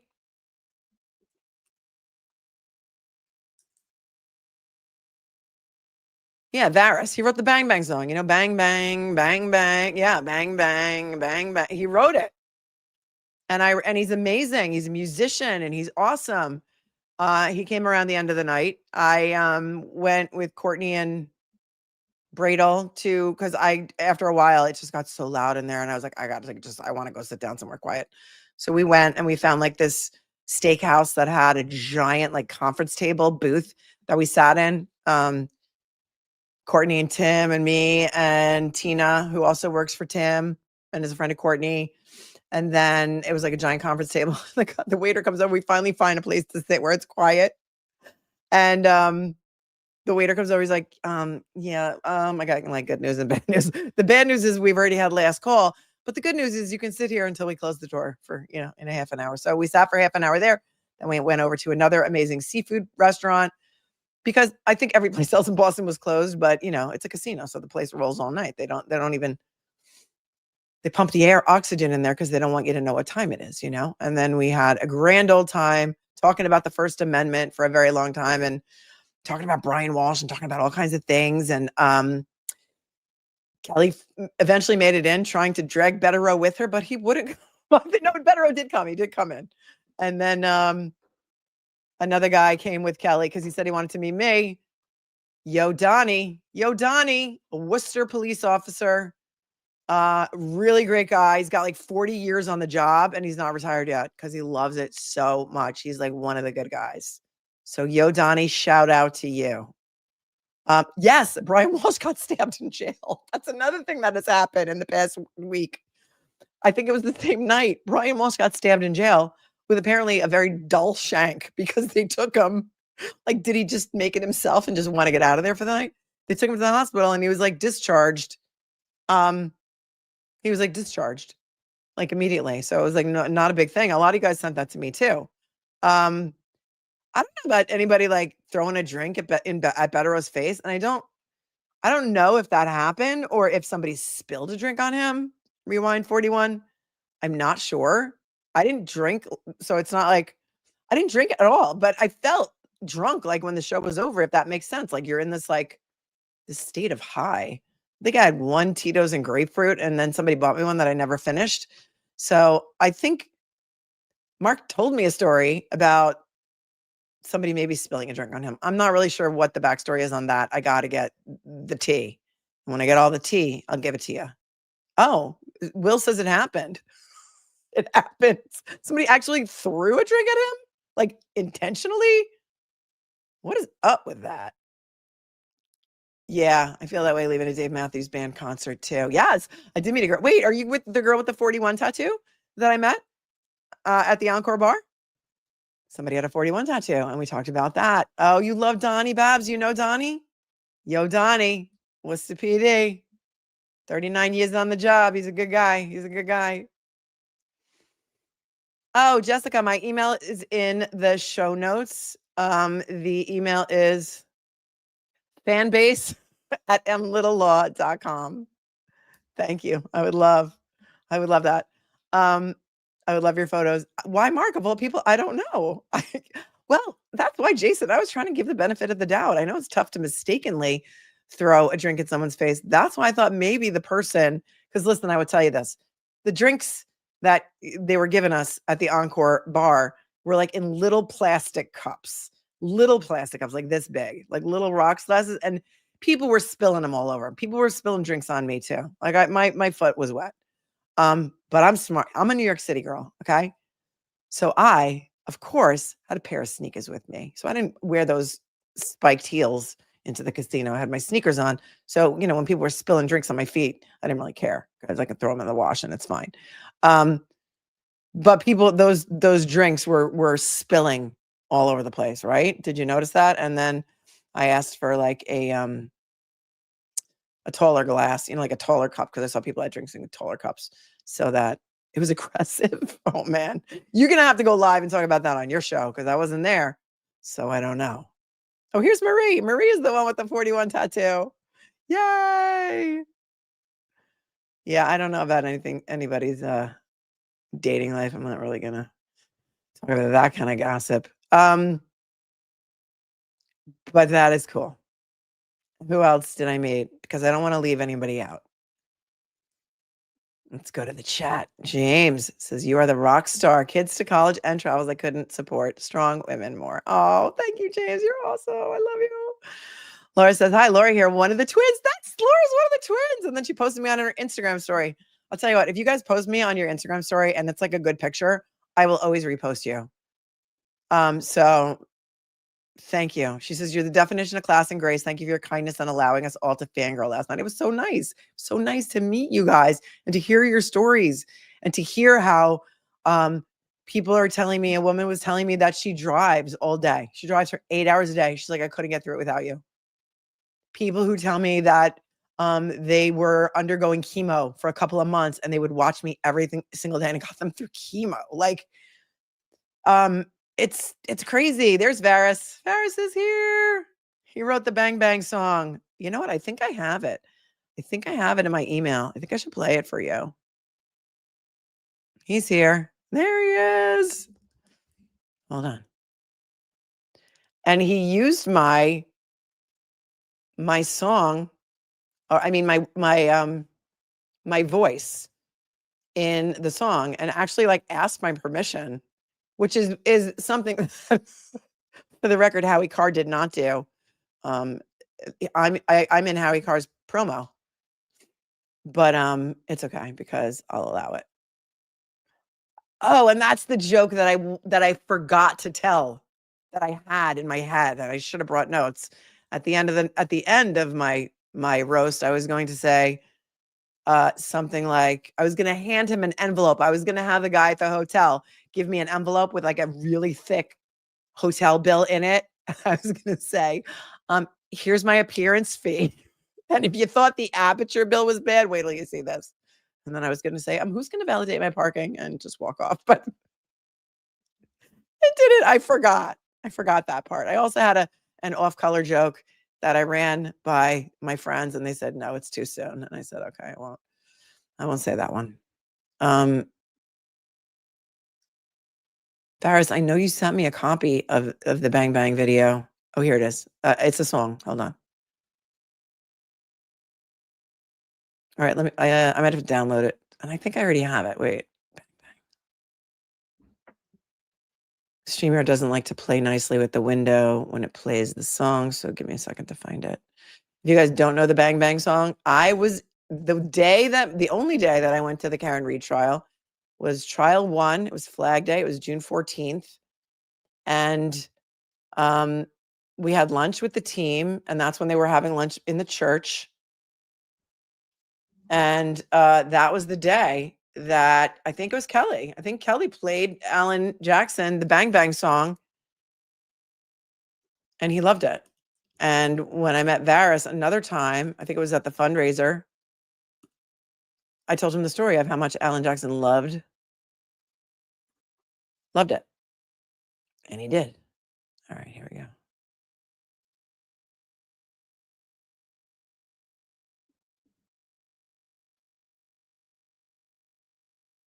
No, I don't want that. All right. I'm getting that spinny wheel of death again. I don't know what that means.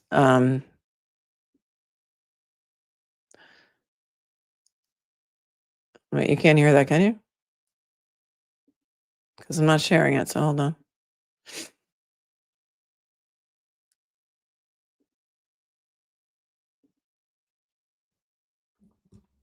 It's playing from somewhere on my computer, and I can't find out where. Stop.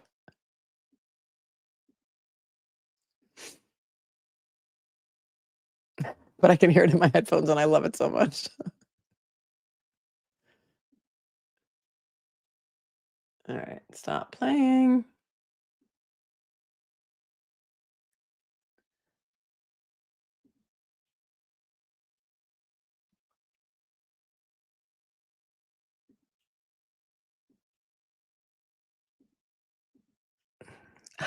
I can't figure out where it's playing from to make it stop.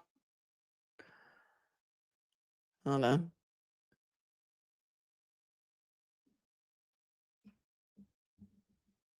The problem is that it's playing in my headphones and I can't make it stop. Come on.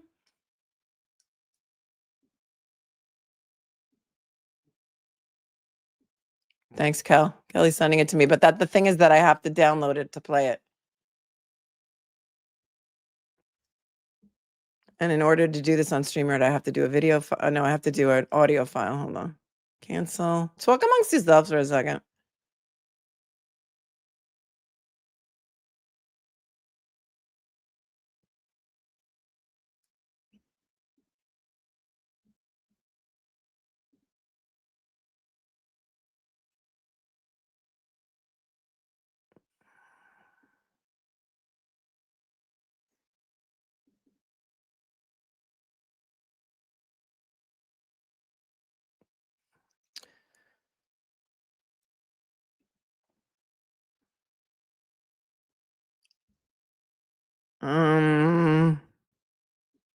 How do you play an audio file on StreamYard? That's the problem. I don't know. Can you guys, Ferris, do you know? Like I can hear it in my headphones, but you guys can't hear it, right?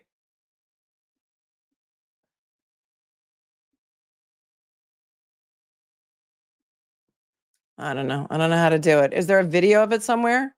No, the thing is that StreamYard won't let me play an audio file, only a video file.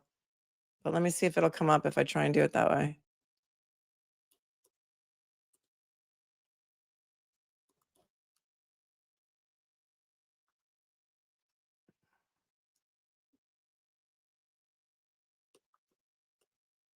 Well, I don't know. If it's on a YouTube video anywhere, you know how to do it? I don't know. Yeah, bang, bang, bang, bang. Pull up, bitch. Bang, bang, bang, bang. It's awesome. But it's not going to play for me right now. But anyway, you get it. Most of you know it anyway. Well, let me see if I play it this way. Hold on. Tell me if you can hear it this way.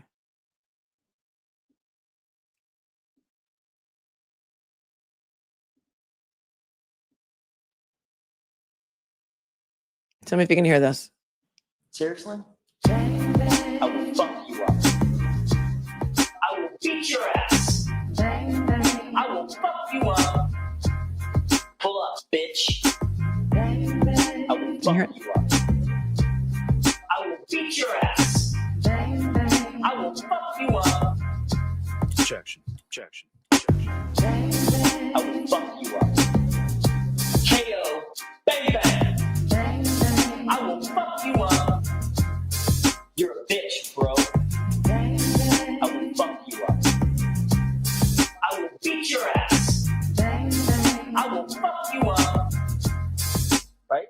Yeah. The bang bang, the bang bang, pull up. The bang bang, the bang bang, pull up. Bang bang.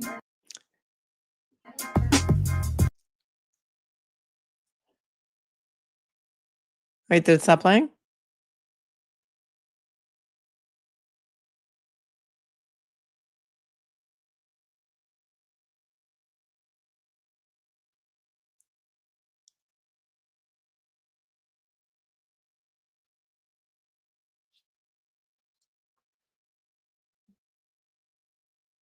Oh, it stopped? Why did it stop?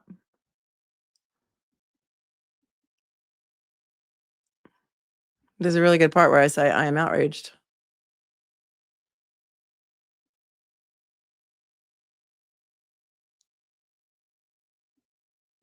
I don't know. Technical difficulties.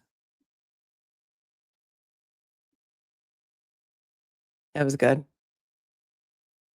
It's good. Anyway, it's good. And Varys wrote it.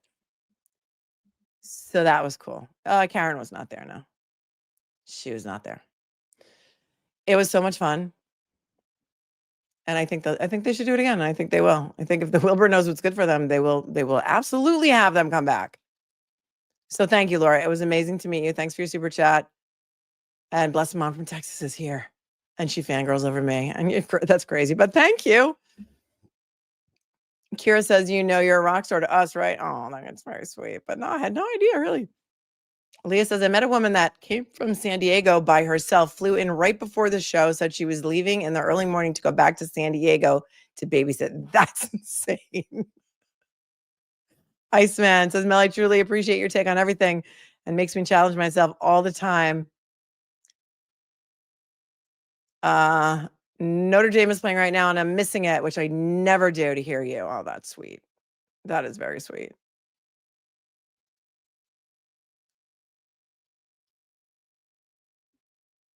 Thank you. Thank you, Iceman. Appreciate you so much. Music to My Soul says, I'm so glad that everyone seems to be doing recap streams. It really helps those of us who couldn't be there feel less FOMO. Thank you, Melanie. I know. It was so awesome. People were like, why didn't they stream it? Well, because it's an in-person thing. Why don't they stream Broadway shows, you know? I'm sure they'll do it again.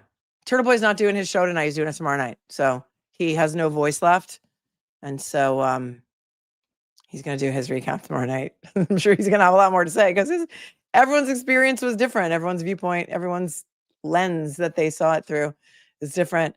Kat Randall says, a year, so much love. Oh, we've been together for a year, Kat Randall. Thank you. Music to My Soul says, I've been catching up today on your stream of Lindsay's motions. I'm not done yet, but wow. Maybe some people shouldn't represent themselves. Yeah, maybe. Maybe. Thanks for your super chat. You guys are so much fun. Says tons of fun 911. I think collectively as a group, all of us, including all of you guys, everyone who's there, everyone in the chat who wasn't there, we are all so much fun. We are so much fun. Somebody should make a shirt that says that. Iris Mima says, read the story behind that statue. Its name is the Burnside Fountain in Worcester, Mass. All right. I'll allow it. Oops.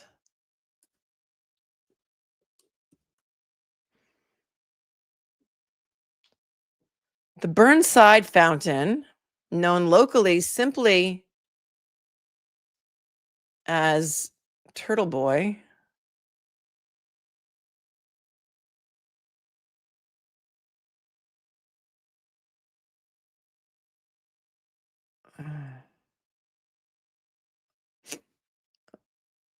wait, it's a person that got murdered? Hold on a second.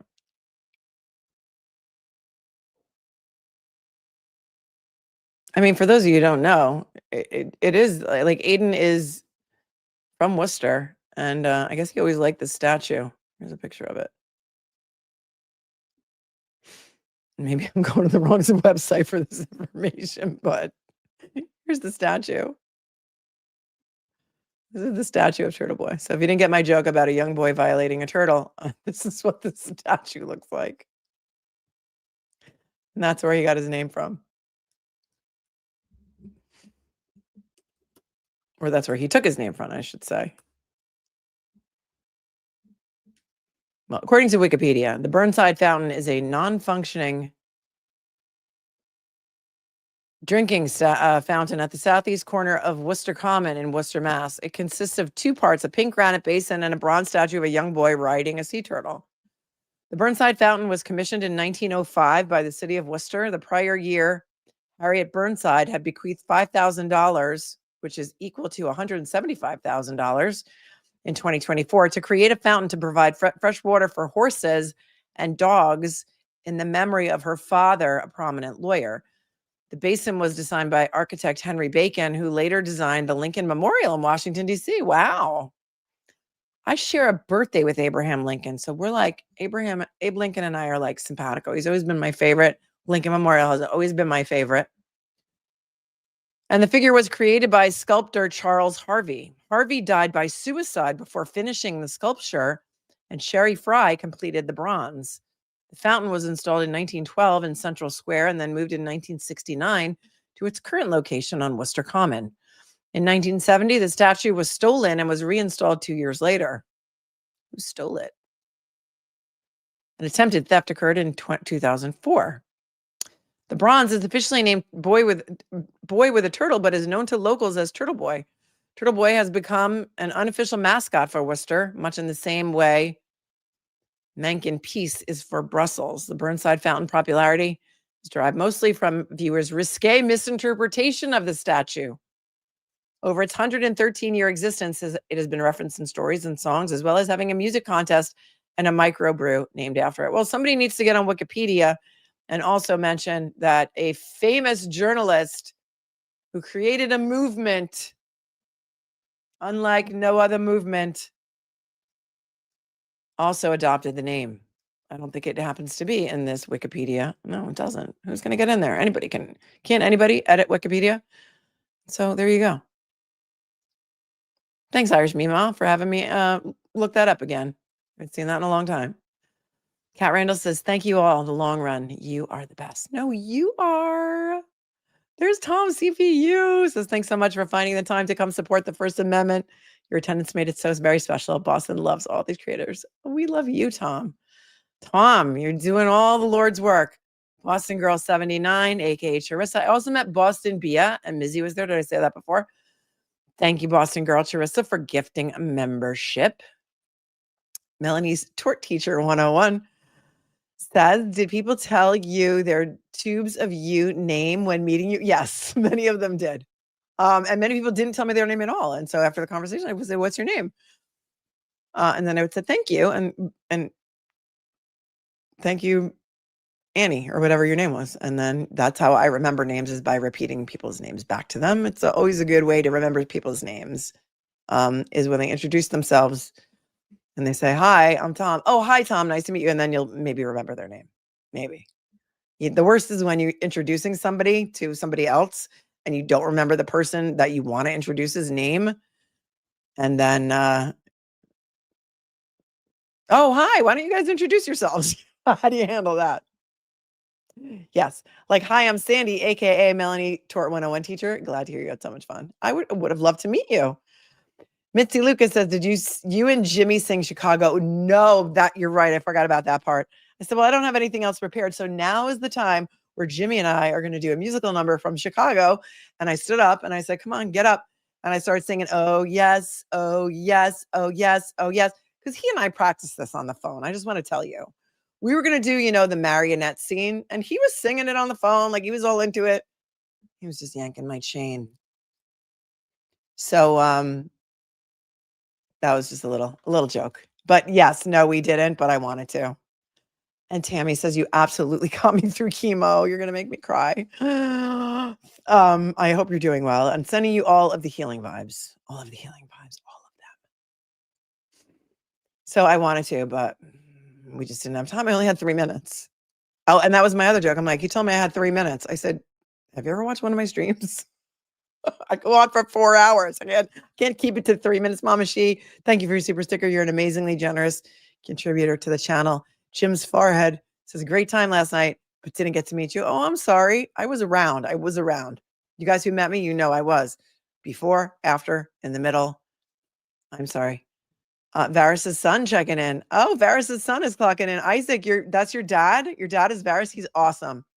He's awesome. I think I have a picture of us somewhere. I don't know if I downloaded it, but I have it. I'll put it up on Instagram. He's awesome. Your dad's a great guy. And he's also, I think he teaches music lessons as well, right? In Lemonade, we did meet, and you did tell me your username, and I was like, how do I pronounce that? Gifted 5 memberships. Thank you so very much. It was an honor and a pleasure to meet you. And Mary Malarkey became a new member. Yay, Mary! But you're not new here. You've been here for a long time. Priscilla, and she's local. She's a local, right? Norfolk County girl. Priscilla says, I so suffered FOMO. Don't worry. We're trying to bring you there. We're trying to bring you the pictures. And I think they're going to have to do it again. I think they're going to have to do it again. Side Eye says, my husband is a relative to the designer, and there is the historical Bacon House in Bedford, Mass. Just a fact. Thank you. Thank you so very much. No Love for the Traveling Trooper says, you got me through a reverse shoulder replacement surgery. I laid on the couch every day listening to you. Oh, Mitchell says, your opening is 3 minutes. No, Mitchell, it is 2 minutes. And you know, I know that is because the reason I play it, even when people are like, drag me about it, is because I know when I start the opening, I have like another 2 minutes to get ready. And those 2 minutes are precious. They're absolutely precious to me. You don't know what it takes to put these YouTube presentations together. You know, there's a lot that goes into it. All right. A couple of things I wanted to play for you that are quick. The breaking news that we got in the middle of the show, and Courtney, I brought Courtney backstage with me. She's like, I just texted Aiden that Kelly Dever resigned. Should I tell him? And I said, I don't know. He'll check his text messages. If you want to come back home with me, come back home with me, back home backstage with me, come backstage with me. And maybe we can get his attention, and maybe he can break the news during this, during the show, because everyone had their phones away and you guys probably didn't know it. So here's the breaking news on Kelly Dever's resignation. Adam Lally's resignation, you might have to change your username to Kelly Dever's resignation, because that's something that actually did happen. I know, right? They're dragging me from my intro. And have you ever watched The Glarer? Have you ever watched it? All right, here we go. This was breaking in the middle of the show last night. More breaking news tonight. A Boston police officer who testified in Karen Reed's retrial has resigned. Why do they have her in slow motion coming down the stairs with the wind blowing in her hair? That was bizarre. Hold on. Watch. More breaking news tonight. A Boston police officer who testified in Karen Reed's retrial has resigned. That officer is Kelly Dever, and that's according to Boston police. Dever was a Canton police officer in January of 2022 when Boston police officer John O'Keefe was found dead in the snow on Fairview Road. Reed was later charged with second-degree murder in his death. For more information, you can head to our website, boston25news.com. Yes, in fact, she was charged with second-degree murder. And And you know what? She did not have to wear an ankle monitor to monitor her alcohol use. Did not have to have home confinement. She didn't have to have any other conditions where she had to really check in, I don't think, with probation. But you know who does? Oh, yeah. Kelsey FITZSIMMONS, the North Andover police officer, who the grand jury failed to indict on attempted murder charges. And the only charges she has remaining are assault charges. And yet she was thrown back in jail because she has suffered from collapsed lungs because her fellow North Andover police officer shot her in the chest. And she can't do the blow and go test on the alcohol monitoring that they wanted to give her. So instead of allowing her to go for urine tests, the judge decided to throw her back in jail. Rant over. Here's another story that broke that I wanted us to go over. And I have the papers on this. And we're going to look at the papers possibly tomorrow. Tonight, it's all about the debrief it's all about the debrief. Oh, thanks, Kel. Okay, here you go. So it looks as if prosecutors might be trying to charge Karen Reed again. Reed has already been found not guilty of murder and manslaughter for the death of John O'Keefe, but new court filings show she is still being investigated for possible witness intimidation. David Bienick has been covering this case from the beginning. He's live once again outside the courthouse in Dedham this afternoon. David, good afternoon. Hey, Ben, good afternoon. Yes, this new motion comes from a special prosecutor who apparently is trying to get access to data on two of Karen Reed's cell phones. Now, these are phones that were seized by state police 2 years ago, nearly 2 years ago. They were investigating Reed at the time for possible witness intimidation in connection to her murder case and the blogger known as Turtleboy. Well, apparently, the police have not been able to get access to the data on those phones because Mr. Betterow, hold on. Here's Karen and Alan. Cosgrove just made this motion under some kind of index number that doesn't exist, because when I looked it up in mass courts, I can't find it. He made it under some random search warrant index number or case number that doesn't even really exist because it's not in the court docket. But I got the papers, and we're going to have to do that on the stream. Yeah. So Cosgrove was like, yeah, we want her cell phone extraction because we want to keep charging her. It's wild. I know. He just filed it like the other day. Well, apparently, the police have not been able to get access to the data on those phones because in a motion filed late last month, Special Prosecutor Robert Cosgrove asked a judge to order Reed to turn over her passwords for the phone and to assign an independent team to sort through her emails and text messages. To me, it seems like a fishing expedition that shouldn't be. Okay, so this is the attorney that's now involved. His name is Steve Buzang. He's the attorney who made the motion to get her car back and her phones. And so that's why he's the one speaking here. Taking place. She should have her phones back, and it should just be ended. Everybody needs to move on. Surprise! Now, a grand jury has already declined to indict Reed on witness intimidation charges, a previous grand jury, but nothing prevents the prosecutors from trying again with a new grand jury. Reed's lawyer says he does expect the judge to hold a hearing on this question before deciding whether or not to order Reed to give up her cell phone data. They've already extracted her cell phones to high heaven. This is the cell phone that was seized not originally on January 29th, but when they tried to indict Karen and Aiden on witness intimidation charges, I think the phone was seized in January of 2024. And then they took it to a grand jury and the grand jury was like, yeah, no, we're not indicting. And then the first trial started and Karen's attorneys did not even know that they had convened a grand jury and that they failed. Kelsey is back in jail because she's unable to blow into the machine that she's required to blow into for alcohol monitoring without severe pain because she had collapsed lungs. She's had at least 4 surgeries. Bradel made a motion to amend the conditions and said, listen, she's having trouble breathing into this machine. And so can we do something else? Can she monitor for her alcohol use somewhere? Can she do urine testing? Can she do random urine testing? They do that a lot. And the judge was like, are you saying that she won't blow into the machine? He's like, no, she will do it. She can do it, but it's excruciatingly painful and it takes hours for her to complete the test. And it's clearly going to throw back her recovery. She was supposed to have a surgery. Here's what had happened. Crime scene spoke to me. Monday, she gets released finally on bail. She got broken ribs. She got liver damage. She got internal organ damage. I don't know, one or both collapsed. She got shot in the chest, for the love of the traveling Mary. Multiple surgeries. It's obvious she has lung damage. She finally gets released on bail on Monday. They want to put an ankle monitor on her. Bradel says to the judge, she has surgery scheduled for tomorrow. Another surgery. It'll be like her 5th. And I don't think that the doctor will do surgery if she has an ankle monitor on. Anyone who's ever had surgery knows that you can't even wear jewelry, okay? When you have surgery, you got to take your earrings out, your necklace, your wedding ring. Remember my mother would go in for a procedure and she had her ring just wouldn't come off her finger because she had like arthritis or whatever. And she had to go and like get it like cut off before she could have her surgery. And so Bradel said, listen, is it okay if she has her surgery tomorrow and then right after her surgery, we go to probation and they put on the ankle monitor? And the judge is like, yeah, no. So Kelsey had to cancel her surgery for Tuesday.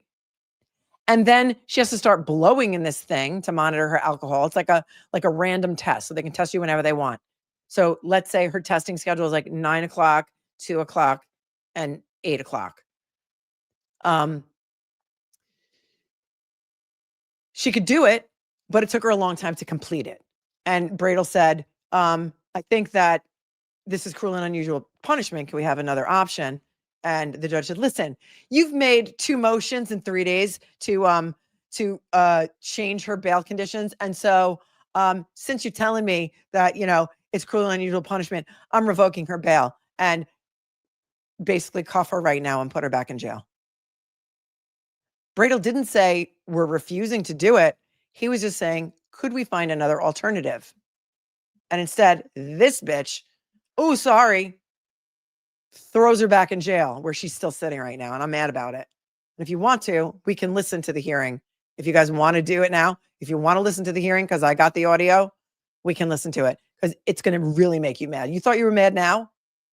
If you want to listen to the hearing right now, it's about an hour long. Put a 1 in the chat. Let's just let this play out. Dedham, David Bienick, WCVB News Center 5. So that was that. Oh, look at Nurse Kimmy popping up. Look at Nurse Kimmy popping up on here. What time is it? Well, Aiden's not going live. It's only 10 p.m. here on the East Coast. Do you know where your children are? It's 10 p.m. Do you know where your children are? All right. I can't recap the whole entire case for you, but most of you already know about the case. And so I'm going to play the hearing. And if you don't know about the case, go back to the Kelsey FITZSIMMONS playlist and learn about it, because you guys need a mission. You guys need a mission. You guys need a new cause. I think we should take the Kelsey FITZSIMMONS case. October 7th is the next hearing. It's going to be in the Salem Courthouse in Essex County. And wouldn't it be so great to have supporters outside supporting Kelsey FITZSIMMONS? The poor young mom whose baby was taken away from her by a couple of cops that come in with a restraining order, a one-sided restraining order based on an affidavit signed by her baby daddy, because that's really what he is at this point in my eyes. And I hate that term. He's a North Andover firefighter. His name is Justin.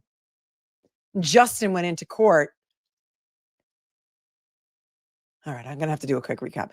Kelsey is a North Andover police officer. She is a new mom. She had a baby in February. She's engaged to marry this guy, Justin. He's a firefighter with North Andover Fire Department. They're engaged. They're super happy. Baby's born. Kelsey has severe postpartum depression, like debilitating. She goes out on leave from North Andover Police Department. They take her guns away and everything else. She's getting treated. Things are looking better.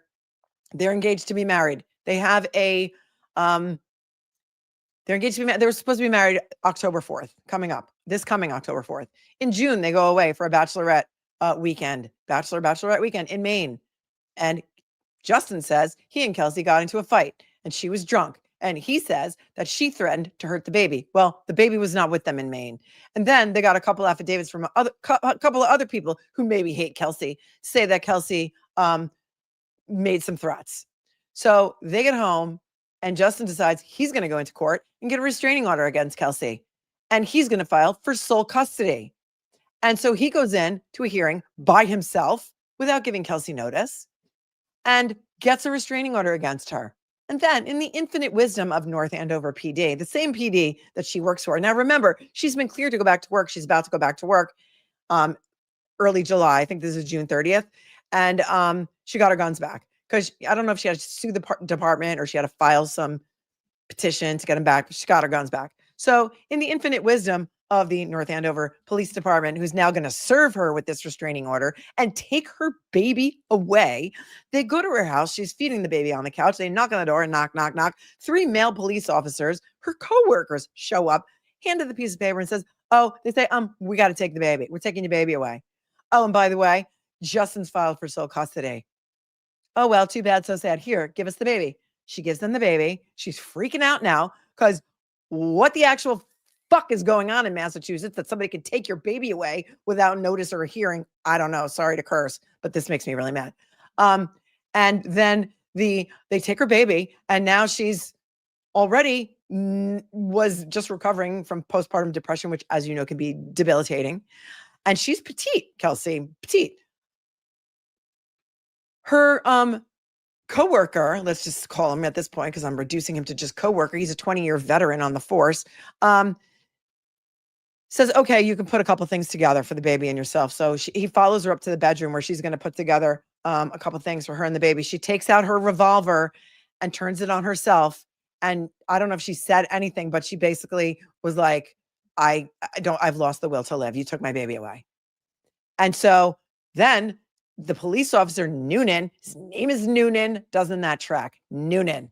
But here's the other thing we found out. His name is Police Officer McCarthy Noonan. What's the judge's name again? McCarthy Neyman? I don't know. Noonan says, she pointed the gun at me. He's the only witness. So he pulls out his gun and he shoots Kelsey right in the chest. And then Kelsey's airlifted to a Boston area hospital, I think Massachusetts General, I'm not really sure, I forget the hospital name, where she's in the hospital for 53 days. And while she's in the hospital, the DA of Essex County decides that they're going to charge her with attempted murder. And they're going to charge her with other assault charges, felonious assault charges involving weapons. And so she's arraigned in her hospital bed and she's handcuffed, to the hospital rail because, that's how they do things there in Massachusetts. And so then they take it to a grand jury, but the grand jury does not indict her on the attempted murder. No, they don't, which is crazy, right? Because, like they say, a grand jury can indict a ham sandwich, but no, they didn't indict that ham sandwich. And Kelsey is then only, I say, charged with assault of, I guess, a police officer. But I ordered the recording of the hearing the other day because this has been hidden. There was no Zoom for it because you know me. I'm calling the court. I'm calling the court to get the Zoom information because we now want to recover this. We now want to cover this. And it had to get approved for me to be able to play the audio. And it was like a whole thing. And they charged me $10 for it, which I happily paid. And so this is when Bradel wanted to get her out on bail. The judge said, okay, I'll let her out on bail with some conditions on August 29th, finally. And all the news stations reported she was released to her parents. They were like, oh, that's great. She was released to her parents, her mother and her stepfather. But that wasn't true. The judge was like, yeah, I got to look into some things and stuff and run all kinds of background checks and do all this stuff and look for court records. So she remained in jail for another 10 days until this hearing where this past Monday, the judge was like, okay, I'm going to let you go, but you got to do the alcohol monitoring and you got to wear the GPS, home confinement. You're not allowed to see your baby ever. No, not even like supervised visitation, really. And you're not allowed to have any contact with the victim meaning police officer Noonan. And home confinement, except if you go to whatever.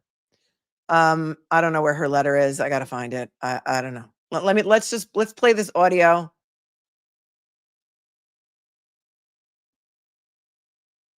Because they gave it to me, but they're like,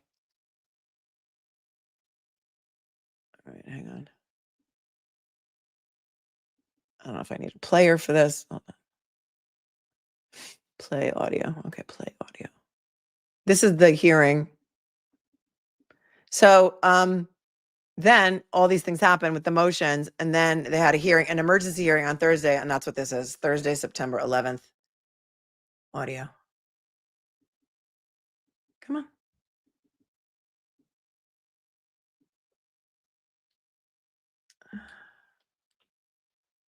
What do I got to do to play?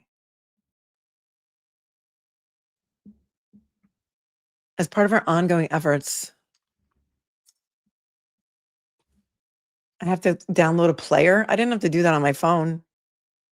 Come on, this is stupid. Why do I have to do this? No, there must be another way. I just played it on my phone. Just put it up somewhere, right?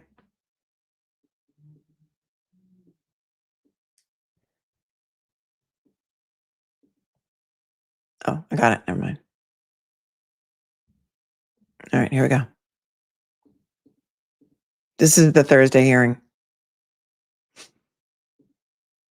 I know that Just Machado put it up on her channel, but I believe it was without commentary. So now you're going to get the commentary version. Here we go. Court's back in session. You may be seated. Silence all cell phones. All right, good afternoon. Calling Commonwealth versus Kelsey FITZSIMMONS. This is docket number 2025-311 before the court in the defendant's motion. If the parties will please identify themselves for the record. Good afternoon, James Gubachowski on behalf of the Commonwealth. Good afternoon. Good afternoon, Mary Moriarty for the Commonwealth. Good afternoon. Good afternoon, Your Honor. Martha Coakley for the defendant, Kelsey FITZSIMMONS. Good afternoon. Hello, Your Honor. Timothy Bradel for Kelsey FITZSIMMONS. She's present in the courtroom today for the record to my office. Good afternoon, Mr. Good afternoon. Good afternoon, everybody in the courtroom. Thank you. So I received a defendant's emergency motion for immediate release from the Scranton border. So I'll hear from the moving party. Thank you so much, Your Honor. Judge, this is an issue that causes Ms. Fitzsimmons a lot of pain. And I don't want to conflate her being able to pass the test because she's been passing them, but she has about 4 hours of pain and dizziness afterwards. And you know, I don't think anyone, and I know the court would share my thought that this shouldn't be a torture device for her. This shouldn't be something that causes her pain, impairs her rib healing, et cetera, et cetera. So, you know, we're not trying to get any sort of advantage over anything. We just want her to not, A, to not be in pain for hours after these tests, and B, you know, we just want her to not have the anxiety that if she has a difficulty doing it, that she's going to get a knock on the door and get locked up. We were told by the Elmo people that, you know, they may have to issue a warrant, and thankfully they didn't. And we appreciate, you have Mr. January's email regarding his own observations about what happened. And we went over the papers on the last stream on Kelsey, and Mr. January is the head of probation. You know, I think that says it all. That's someone that has no bias or interest, and, you know, probation enforces court orders, and that's that. And he's telling the court this is a problem. And, you know, this is something that should be addressed. And okay. So I see this as a simple adjustment of terms. I don't see it that way. Just so you understand where I'm coming from. I don't see it that way. Oh, Judge, I don't like your tone. All he's asking for is a different way to test her. She's willing to do alcohol monitoring. How about we do it in a way that doesn't increase her pain, perhaps impede her healing process for the 4 surgeries that she underwent and the surgery she had to cancel Tuesday. How about that? How about she pees in a cup? We do that now, right? It's 2025. We got that technology, don't we, Judge? She's willing to drive somewhere and pee in a cup whenever you want. Anybody who's ever had fractured ribs, collapsed lungs, COPD, asthma, knows how difficult it can do those breathing tests where you got to breathe for a certain period of time. Jenny Cochran, thank you so much for taking that video. It's amazing. I'm so glad that was captured. I don't like your tone. That's not how I see it. Oh, do you think that she's just a complainer? Gets worse. Okay, can I? Okay. I don't understand what you're saying, Judge. Okay, what I'm telling you, it's not a simple adjustment. No. One of the reasons she was released, and one of the reasons to ensure the safety of the community was for her to be alcohol free. If she cannot do that or will not do that, that changes everything. She's happy to be. Changes everything. Got to be safe for the community. She's a danger to the community. She may have been suicidal in the moment that they took her baby away. How is she a danger to the community? I'd love to know. Brother Counsel did a good stream on this today that I listened to. I was right. I was correct about the tone. It gets worse. He did a good stream today that I listened to on my drive home today. And he gets it. Be alcohol free. She doesn't wish to be alcohol free. It's just a means of determining that is the adjustment. That's what I mean when I say this is an adjustment. That well, a scram is what was ordered. Now, was she unable, when you said that there was a knock on the door? Explain that to me. What happened? Judge. She was not drunk at the time. There are no alcohol-related charges, but people in Essex County say this is the way we do it in Essex County. Wild that Karen Reed never had to have alcohol monitoring, right? And she was charged with drunk driving and second-degree murder. We thought Canoni was bad. Where do you get a load of this one? We don't want to have a knock on the door. She's living in fear of there being a knock on the door because of these tests. And it's just not between the physical and then the mental anxiety. This is a very significant issue for her. Okay. And that, you know, we just want to adjust whatever means the court wishes to test her or figure this out is fine with us. But this is just a very difficult environment. And just, that's something that I just want to ask the court to adjust somehow. Okay, so you're asking the court to adjust the court's order that's been in effect for 3 days with no medical evidence to support your claim that she cannot do it. Well, I think it's been in effect for 3 days. Yeah, she's been trying to blow into that tube for 3 days. because when you ordered it this way, we didn't realize how difficult it was going to be for her to have to do that. Thank you, Ashley Lauren, because I was going to, somebody else I just said before, continuously exhaling, no breaths between each. And the test must be repeated twice. It is insane to even ask her to do that. And she's like, you've already asked me twice in 3. It's already been in effect for 3 days. Well, yeah, that's the point. She's been trying for 3 days. Not like it's been in effect for 6 months and she's coming in and now complain. 3 days is she tried. She gave it the old college try. She's already getting on my last nerve. You have 2 affidavits and the email from probation. I think that's pretty persuasive evidence that this is extremely difficult. The email from probation is not evidence. If you have any evidence, now is your opportunity to submit it. I don't understand the court's position. That's not evidence. Okay.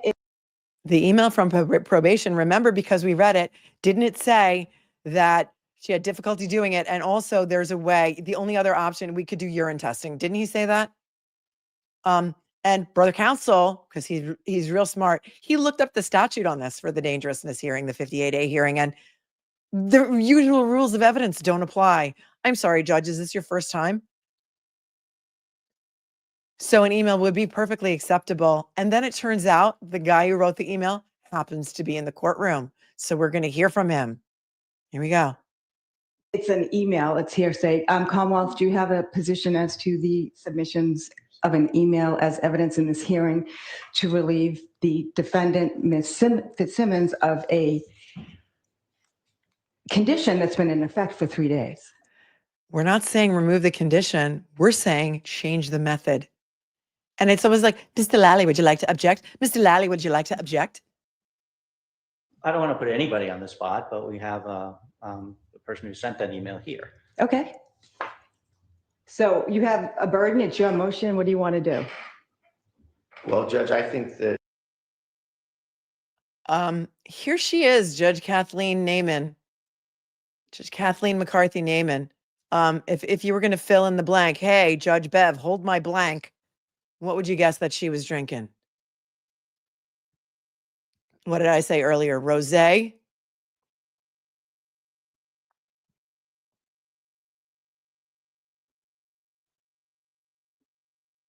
I don't think that is the court saying that papers and emails and affidavits are not sufficient? This is an email from a probation officer. The court gives that 0 weight. 0 weight. 0. Well, then you have an affidavit from Ms. FITZSIMMONS and you have an affidavit from her mother of the physical observations of what happens. I think that's, the more persuasive evidence than a doctor saying something to the effect of, I think it's self-evident and it's common knowledge that if you have broken ribs, that it's hard to breathe.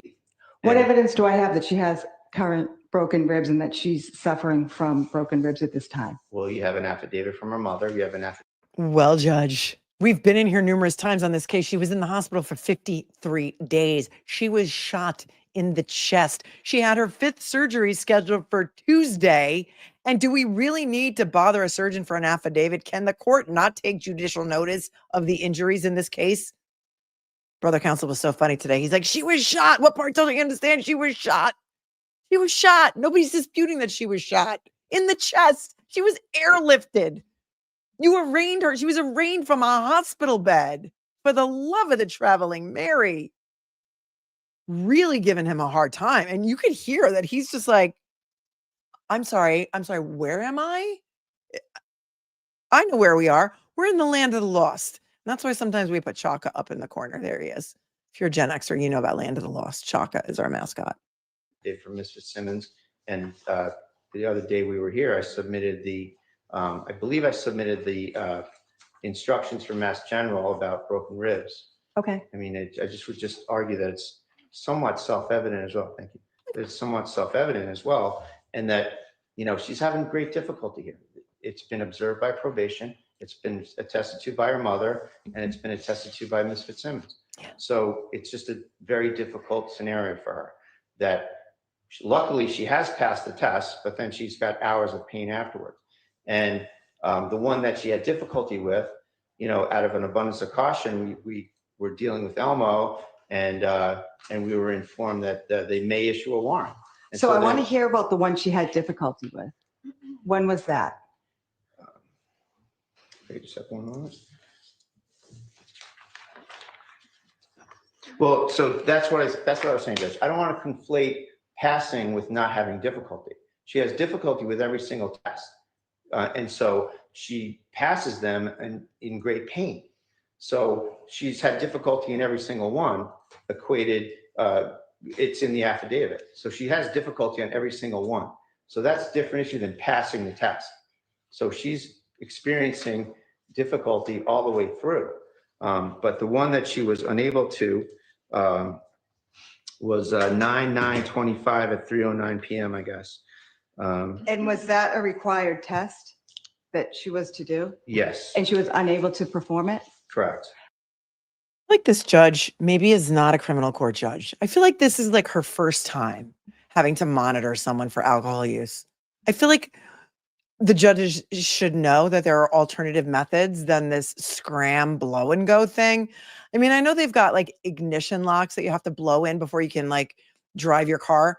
And the scram bracelets that I know are scram ankle bracelets that also will monitor your alcohol intake through your perspiration. And so there's a way to do it without having someone struggle who has medical issues. And I feel like the judge is like either playing dumb or she just doesn't understand. Okay, was she unable to perform it? No. What happened? No.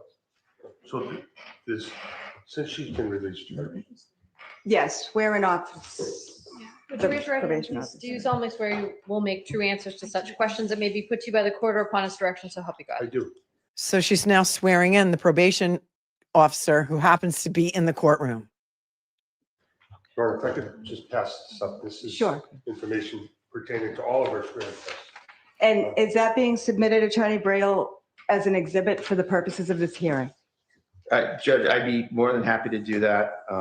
It's not more than happy to. You're either doing it or not. Yeah, sure. Go right ahead, Your Honor. Okay. I give him so much credit for not jumping down her throat. Let's hear that again. Let's hear that again. Your Honor, if I could just pass this up. This is Sure. information pertaining to all of our screen tests. And is that being submitted, Attorney Braille, as an exhibit for the purposes of this hearing? Judge, I'd be more than happy to do that. It's not more than happy to. You're either doing it or not. It's not more than happy to. You're either doing it or you're not. Who pissed in her Cheerios this morning? And isn't this like a violation of like, I don't know, the ADA something? There's got to be some sort of discriminatory thing here that's going on. Like, okay, unless you can do this physically, you're going back to jail? Really? Is that the only alternative? Get your signs sure. ready, folks. Go right ahead, Your Honor. Okay, It so just says that she passed the test, which is not an issue. The issue is that she's in extreme pain while doing it.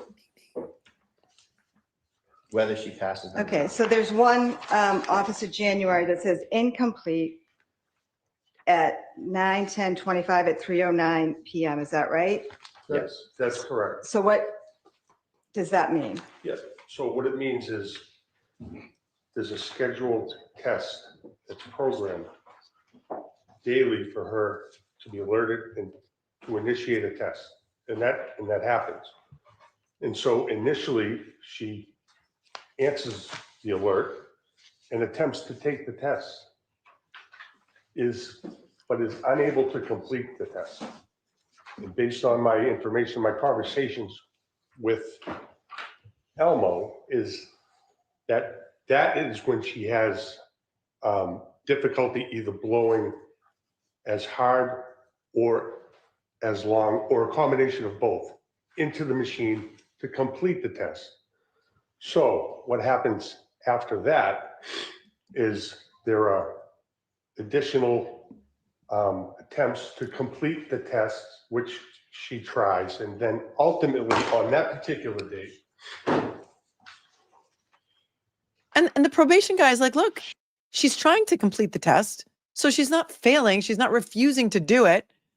And there are those people that refuse to just do the test and they're supposed to do it at a certain time and they just don't do it at all.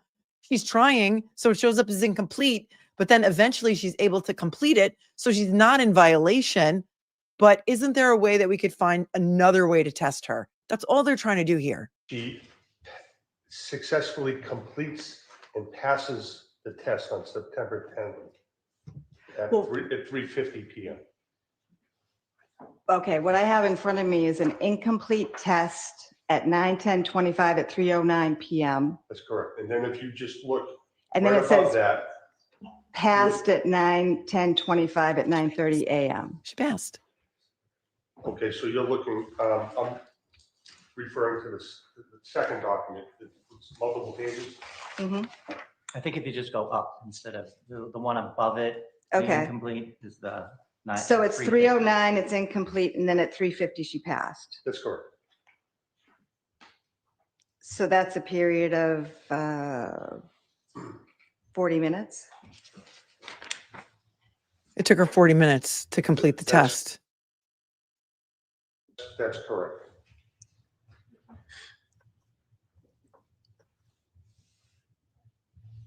And you'll see the same thing.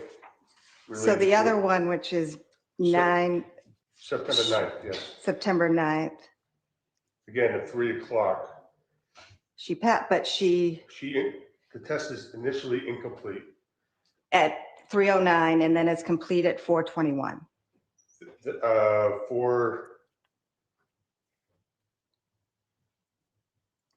Yeah, 4:20, 4:21.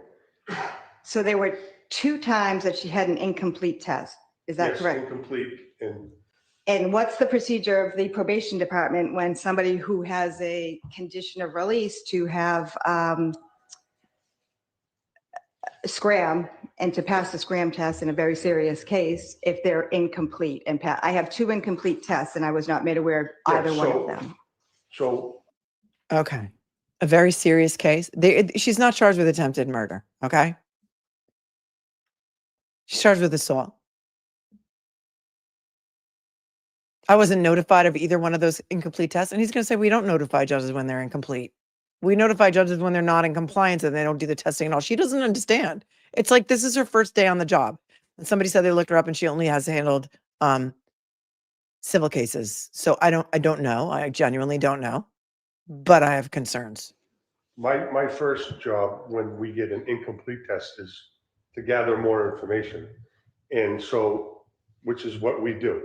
And so in response to the incomplete test, we call Elmo, we gather the information, which is she answered the alert to take the test as scheduled.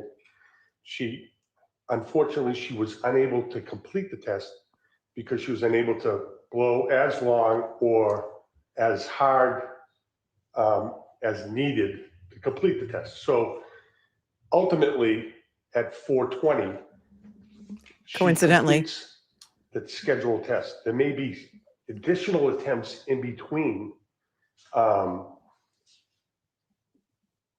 but ultimately she completes the test. So that's for a period of And so an hour and 20 minutes. that's correct. Now, in conjunction to the hour and 20 minutes, we also know that, and I observed it firsthand, that whatever the injuries are, which I don't know, and actually doesn't really matter to me, but when I was doing the installation process and observed what was genuine pain, like genuine pain. So Any objection to any of the terms? So he observed genuine pain, he said. This is the probation guy saying that he observed genuine pain, that he didn't think she was a malingerer. He didn't think she was faking. I gotta hear that again. And observed what was genuine pain, installation process, and observed when I was doing the installation process and observed what was genuine pain, like genuine pain. So And then she starts being a bitch to him and he's got to backtrack. He's got to kind of backpedal because he doesn't want to like get in bad graces with the judge. This is the head of probation. There you go. Any objection to any of the terms used by the probation officer? Okay. So we have all that information. We don't deem that non-compliant. She's attempting to take the test and she ultimately passes the test at 4:20. So with all of the information, that's not non-compliant. That's compliance, and with her obstacles. I'm getting confused. What do you mean compliant? As far as when she was initially the That's compliant with scran testing. She was ordered. When she initially was started to be monitored by Scram, and you went through the preparations, is that right? Yeah, that's correct. Okay. So when something is incomplete, do you typically bring it to the attention of the court? No, that's not what we do. So if something is incomplete, as in this case, on September 9th at 3:09, we have an incomplete test, which is a scheduled test. And then we have, that's simply not the non-compliance. If she had missed the test, and that would generate additional responses from Elmo, and then that would determine whether or not there's actual non-compliance.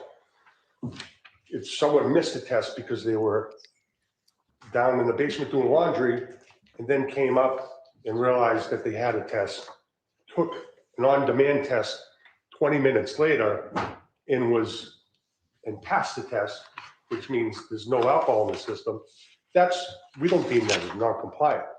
That's compliance. If they missed the test and additional notifications were made by the electronic monitoring office regarding the missed test, and she failed to respond, or she failed to take an alert for another on-demand test, now that's non-compliance, and we would initiate a pretrial violation notice and notify the district attorney's office. This particular case, I don't deem non-compliance because she's complying with the scheduled program. I'm aware of pain based on my observations from the installation process. So as long as she's attempting to take the test, continues to attempt to take the test, and then ultimately takes the test, that's not non-compliance. That's someone that's, well, that's your position that's non-compliant. Well, it's really up to the court to decide whether somebody's compliant or not with conditions of release. How dare you try and tell me what non-compliant means? But here's the thing. He's a PO. He's seen the fakers. He's seen the malingerers, and he just told this judge that there was genuine pain. And she doesn't give a shit what he has to say. And that is infuriating. Nobody knows better than she does. What you're saying is those situations you described is what you deem as appropriate to bring before the court. It would. So I guess it would never be brought to court by way of a pretrial violation for an incomplete test. Okay, you picking up what he's laying down? The judge wouldn't even know about this right now if it wasn't because her attorneys filed the motion, an emergency motion, to get a different way for her to test because it causes her so much pain. She wouldn't know about it because probation wouldn't have reported it to her because she was being compliant. The information that I've talked about. So no, an incomplete test does not initiate a pretrial violation from our end, because there are many reasons for a test to be incomplete. And there are circumstances where someone misses a test and then takes an on-demand test. That's not intentional non-compliance. And the goal is to test to ensure that the person's sober, and that's we don't deem that non-compliance. That we never have. Somebody get him a tissue, okay? His snorting up of the mucus is making me cringe, but I like him. I like his testimony, but she doesn't care. She doesn't care what he has to say. He's like, we would never deem her non-compliant. You can see he's got a little compassion. At least somebody in the county does. We never would, in this case, initiate a pretrial violation proceeding based on an incomplete test that was subsequently passed. And so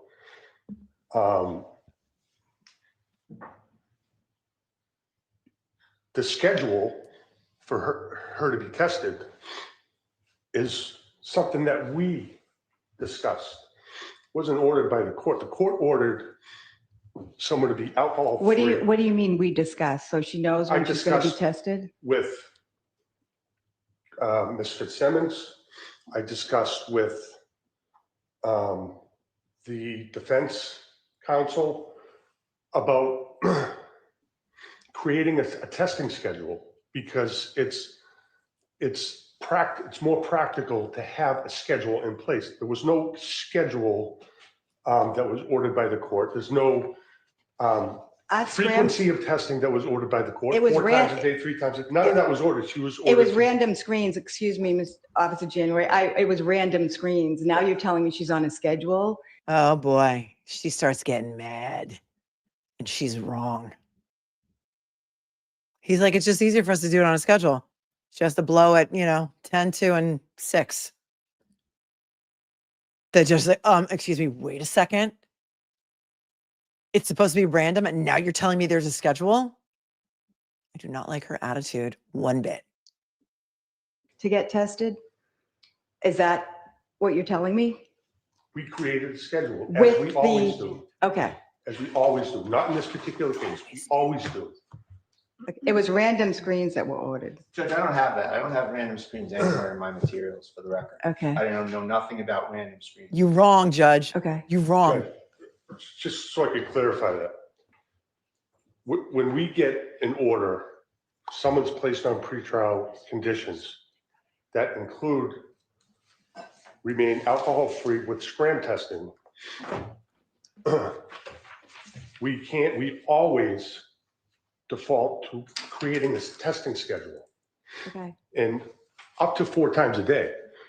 So we'll schedule one for the morning, we'll schedule one for the mid-afternoon, we'll schedule one for the evening, and if we have to, we'll schedule one for later at night. And that's to ensure that sobriety throughout the day. In this particular case, we created a schedule for her to be tested at 9:30, 3 o'clock, and then at 8 o'clock. The only way we would not enter a schedule is if the court specifically said, I want the test to be done randomly. I don't want her to know when the tests are coming. And the test to be done randomly. And at that point in time, we would. Kelsey, Marianne Janelle, it is courtroom J in Essex County, and it's the Salem courthouse. Take her off a schedule, and then we would notify Elmo to be tested 4 times a day at random. Okay. So that's done on this case, and it's done on every case. Okay. Attorney Bridle, do you have anything else to submit? Judge, I would just offer, I respect and I heard Your Honor's take on the probation email, but for the record, I would move that into evidence as well. And I just want to also. Commonwealth, do you have a position as to the admission of the email? Well, I think we just heard what the email. All right, so the email is excluded. Anything else, Attorney No, Bridle? my objection, Your Honor. Sure. And Judge, I just want to state that on the pretrial conditions of release, it says comply with remote alcohol breath testing. Okay. I don't know if that's what was ordered. I'm going to go back and listen to FTR. Oh, FTR. That's what this is. This is the FTR recording that I ordered. She's going to go back and listen to it. I can tell the court from where I sit, I didn't remember any use. I mean, you may very well be right, but I'm going to go listen. Judge, I just want to clarify something. My email, and I know but it's important that the court knows, I didn't make a recommendation that a scram condition be vacated. Right. I never did that. I never suggested, is all that email was. Attorney, Officer January, nobody's asking you questions. Your testimony is complete. Are you asking to make a statement to the court? Nobody's asking you questions. How dare you speak without being spoken to in my courtroom? How dare you?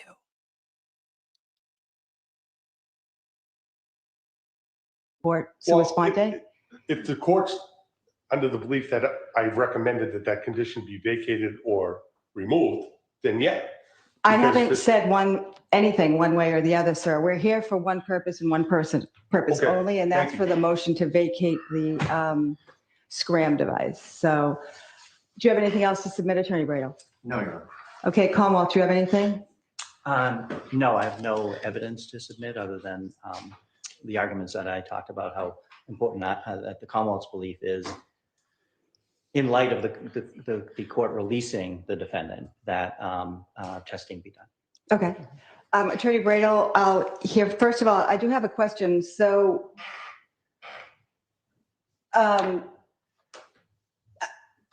Ms. Fitzsimmons is able to do the Scram, is that correct? Or is she not able to do it? I don't know. Is she not able to do it? I think, that depends on whether the court is willing to tolerate that the material represented in the The court affidavit. is not tolerating anything.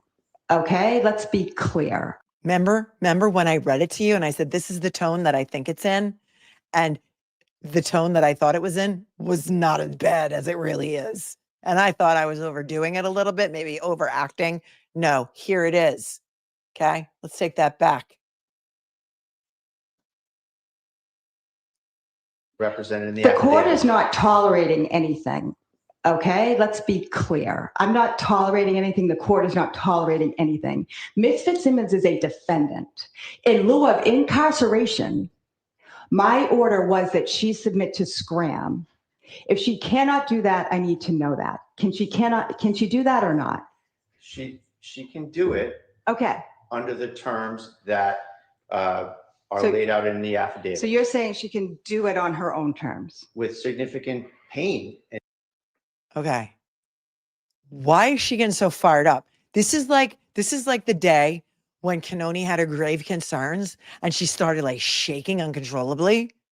Like what I just heard in that judge's voice, because of course we don't have any video for this because it doesn't exist because they don't want you to see it or hear it. But we're hearing it now. And it sounds to me like she's shaking like a leaf. Why is she so off her rocker? She seems out of control. She seems unable to control her emotions. Why is she so personally invested in this? Why? I want to know. I'm going to play it again. She's presumed innocent. Praise be. Thank you, Olivia, for reminding us. She has no alcohol-related charges, and this judge seems way too personally invested. I'm going to play it again for emphasis. Can she do that or not? She can do it. Okay. Under the terms that are So- laid out in the affidavit. So you're saying she can do it on her own terms? With significant pain and dizziness and having to recover for several hours. I understand what you're saying. It is certainly not the court's intention. It's not the court's position to have Ms. Fitzsimmons in any pain at all. So I appreciate your argument. Do you have anything else to add? Good. Let her piss in a cup. I would suggest, Judge, that I think there's other ways to do this. If the court wishes to have her tested for lack of alcohol, that's completely fine with the defense. But just the means that's being employed is kind of a torture device for her. Okay. And so we object on due process grounds to that. Oh, okay. But it is not this court's. Oh, okay. Oh, okay. Oh, really, Bradel? You want to invoke due process with me? Oh, really? Oh, okay. Oh, okay. I see where we're going with this, Bradel. You constitutional guy, you lover of the Constitution, you defender of the First Amendment. Now you want to invoke due process? Okay. Tell you what I'm going to do. I'm going to lock her up. How's that? How's that for due process? Wow. She does not like the Constitution mentioned in her courtroom. Here we go. I'm going to take it back. fine with the defense, but just the means that's being employed is kind of a torture device for her. Okay. And so we object on due process grounds to that. Oh, okay. But it is not this court's intention I understand. to torture Ms. Fitzsimmons at all. The court's goal is to make sure the community is safe and Officer Noonan is safe. So I hear you loud. Officer Noonan is safe. Anybody know Officer Noonan? Anybody know how tall Officer Noonan is? Big guy. Kelsey's maybe, I don't know, 100 pounds soaking wet. I have no idea. And she's maybe like 5'3". We've seen her in court. She's petite. We have to make sure Officer Noonan is safe. She didn't point her gun at him, she says. The only guy who says that is him. And of course he's got to say that, because if he shot her in the chest while she was only a danger to herself, that's excessive force. And he could lose his job and maybe some other things. And so, you know, I don't know, this makes me so mad. Loud and clear that the defense views Ms. Fitzsimmons having to do the scram as cruel and unusual and torture. Is that your position? Well, that's an Eighth Amendment position. I suppose that can be put in there as well. Okay. But Judge, I think that, you know, that there's probably other alternatives that she could do. He's trying that so I hard to believe be are nice. out there but I know that might step on the court's other order for house arrest, that she would have to go to a facility. I know there's like urine tests and other things like that. So. Hello. Hello. Hello, I'm here. Hello? Hello? I'm sorry, did you say Eighth Amendment? Hello?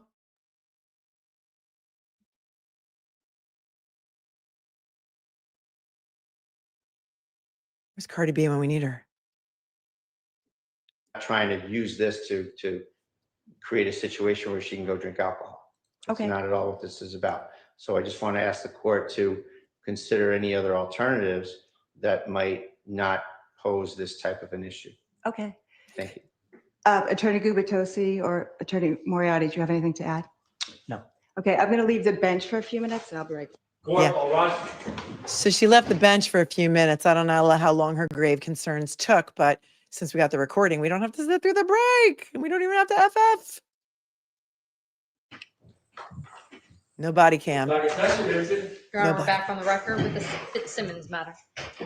Okay, good afternoon, everybody. So I have reviewed everything again that's been submitted to me.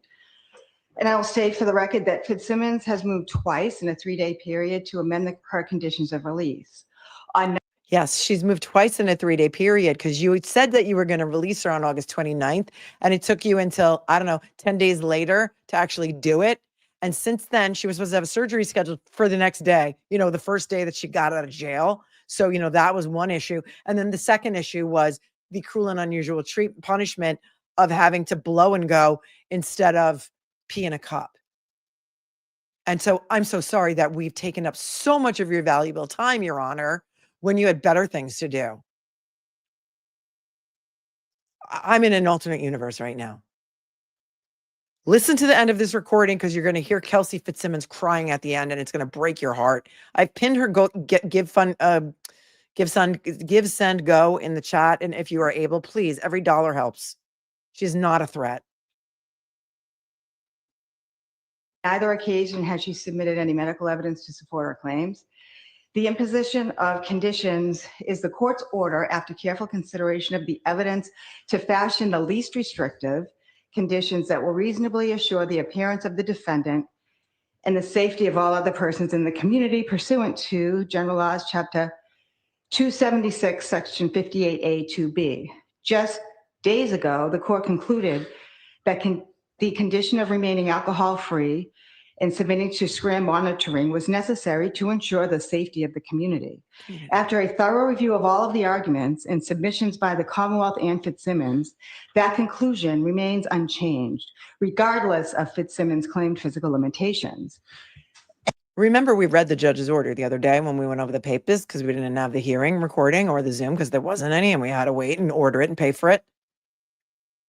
She actually went back there during her little timeout and drafted this order, and she's reading the order into the record. Okay? Because this is exactly the order we read the other day. Based on an affidavit submitted by Fitzsimmons' mother, the testimony of Assistant Chief Probation Officer Jeff January about his observations of Fitzsimmons' apparent pain during the scram installation, and the representations of Fitzsimmons' counsel that it would be cruel and unusual punishment and torture to continue to require Fitzsimmons to comply with the condition of being monitored by scram. The court concludes that Fitzsimmons cannot abide by the condition of being monitored by scram. Without this condition, which ensures that she does not consume any alcohol, the court cannot assure the safety of Officer Noonan and all other persons in the community. What? Accordingly, the court's prior order of release is vacated, and Fitzsimmons is ordered to be held without bail pursuant to Mass General Laws, Chapter 276, Section 58A. Why is her voice shaking? Why does she sound like she's about to lose it? Why does she sound like she's so personally invested in this case? And then Bradel's going to say, I'm sorry, can I say something like, we are not here to get her thrown back in jail. We are here to ask you to modify the conditions. We are not saying she's refusing to do the blow and go. That's what I'm just going to call it for short. You got the probation guy here who's telling you that she can do a urine test and that he has seen her in physical pain. And she's just like, it's revoked. That's it. Back to jail you go. Off you go. Horrific. You should be outraged. And a Your written Honor, order will May I follow. address the question? That's the court's order. Thank you. All right. Your Honor, I object. I ask you to stay your order pending the SJC. And there are other alternatives Your Honor can accomplish. And they cut him off. They shut off the tape. And that is what happened in court. And we couldn't listen to it and we couldn't hear it. But now that I've heard it, I can't unhear it. And neither can you. Do you hear her crying at the end of this audio? Because I'm going to play that part again. Do you hear her cut off Bradel and they just shut off the tape? Like a big GFY? Go back to jail, cuff her. Not allowing her to see her baby? Guess what, guys? Guess what?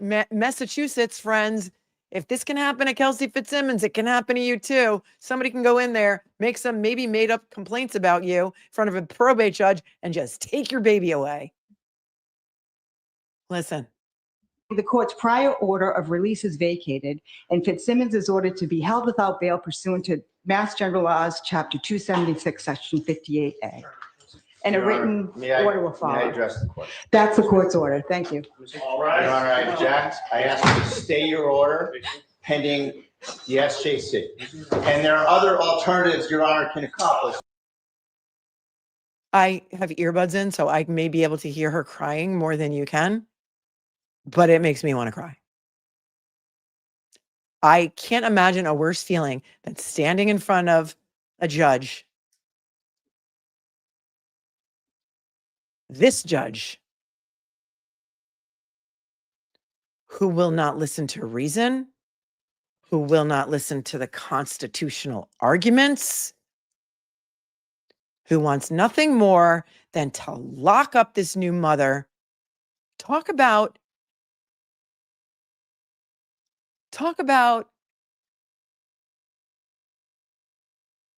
throwing her backwards in her recovery, knowing that she is suffering from postpartum depression or psychosis or whatever it is, having gone through multiple surgeries from being shot in the chest by her friend. Oh, and if you're new to this case, I forgot to mention 1 year prior to this incident where she was shot in the chest by Noonan, she and Noonan responded together as police officers to a call in which a new mother took her own life and the life of her infant. And it was in the early stages of Kelsey's pregnancy. And so they both suffered the trauma of that together. This is Judge Kathleen McCarthy Neyman sitting in the Essex Superior Court in Salem, where the witch trials happened in something like 1692. And doesn't it kind of feel like we're right back there again?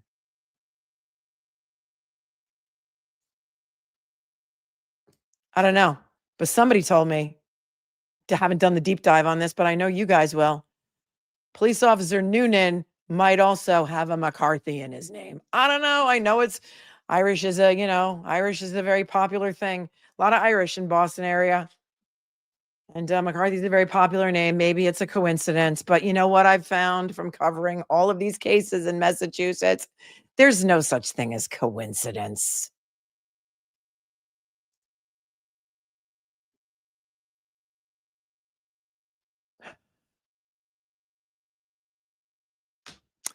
Jazzy says, don't they, this is going back to the Karen Reed phone seizure. Don't they need another warrant if they want to keep her property? These are completely different charges.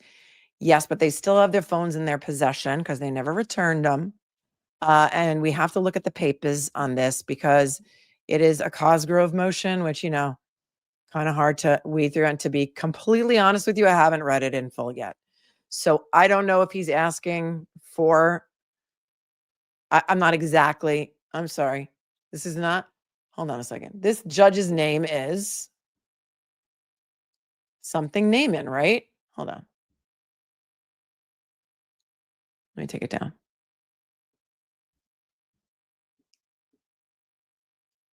Kathleen McCarthy Neyman. That's her name. That's what it says in this post that I'm reading. Oh, that's not her picture. That's not her picture. Wait a minute. I'm putting up the wrong picture. Okay, Madam Secretary, who posted this on the cesspool of Twitter. I think that's not the right judge. Hold on. I mean, if we're going to put a picture out there, let's get it.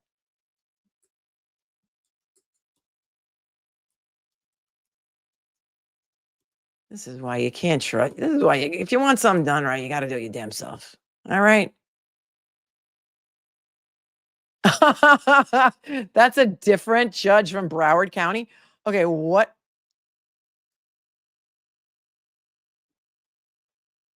Is her name just McCarthy? And is there a picture of her? This is what this person did who posted this. Is it just Judge McCarthy? Wait, what does it say on the? All right. I got to retract everything I said. Everything I said, except for I don't know if there's a picture of her in here. Judge Kathleen McCarthy, admitted to the bar in 1987, appointed in 2018 by Charlie Baker, went to Boston College Law School. She practiced in North Andover as a solo practitioner from 97 to 2018. She was a prosecutor in the Suffolk County DA's office from 88 to 97, and that's apparently not her picture. Oh, for the love of the traveling Mary. Thank God I have people who actually know what they're doing to help me. All right, well, I guess that's not her picture, and I guess we don't have a picture of her. You know, I kind of, when I heard her voice,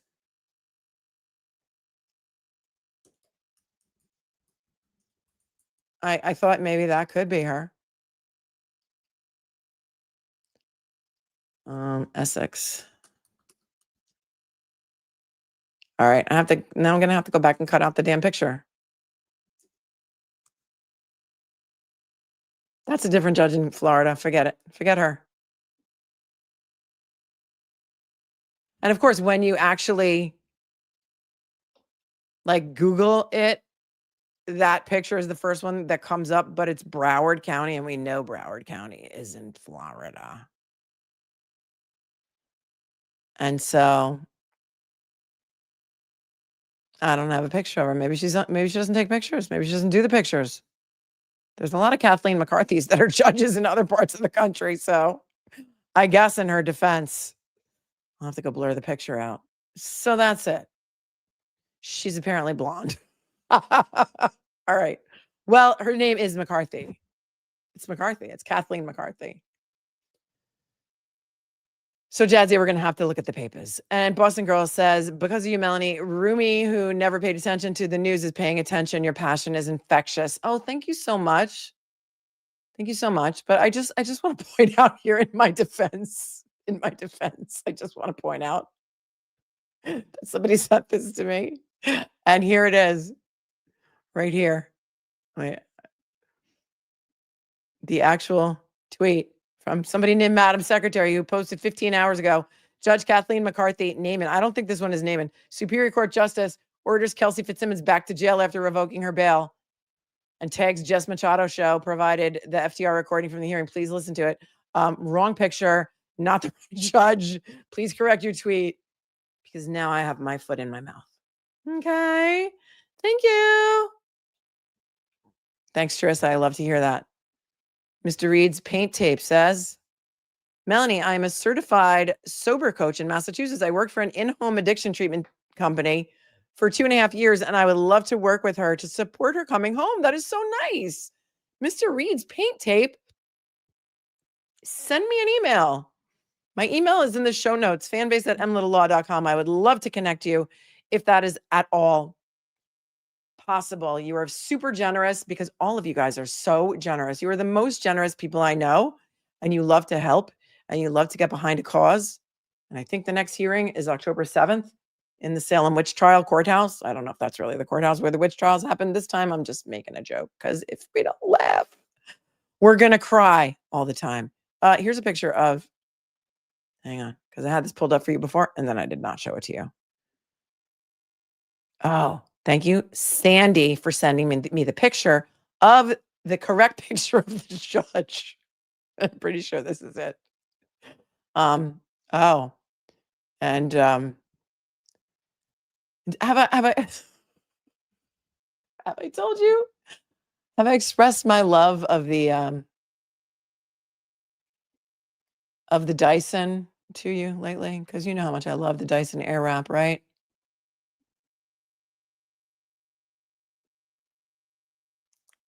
Come on, man. Way to go. Way to go.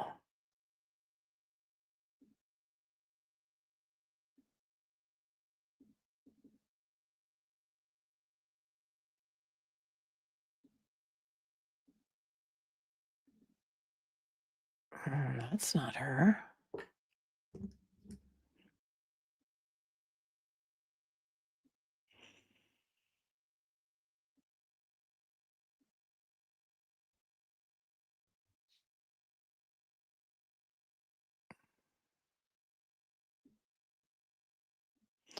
Well, here is Judge McCarthy, and I believe that this is the correct Judge McCarthy.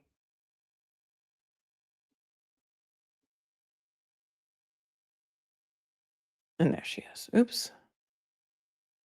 The 80s called, they want their hoops back. Pretty sure that is the correct Judge McCarthy. And that may be a young, maybe an old picture of her. Because somebody sent me a more recent picture of her. Let's see if we can put them next to each other. I can't answer the phone. Sorry, can't answer the phone right now because I'm on the air. Hold on. Let's see if we can do a side-by-side here. That may not be the right picture either. So let's look at this one. See if this is the right picture.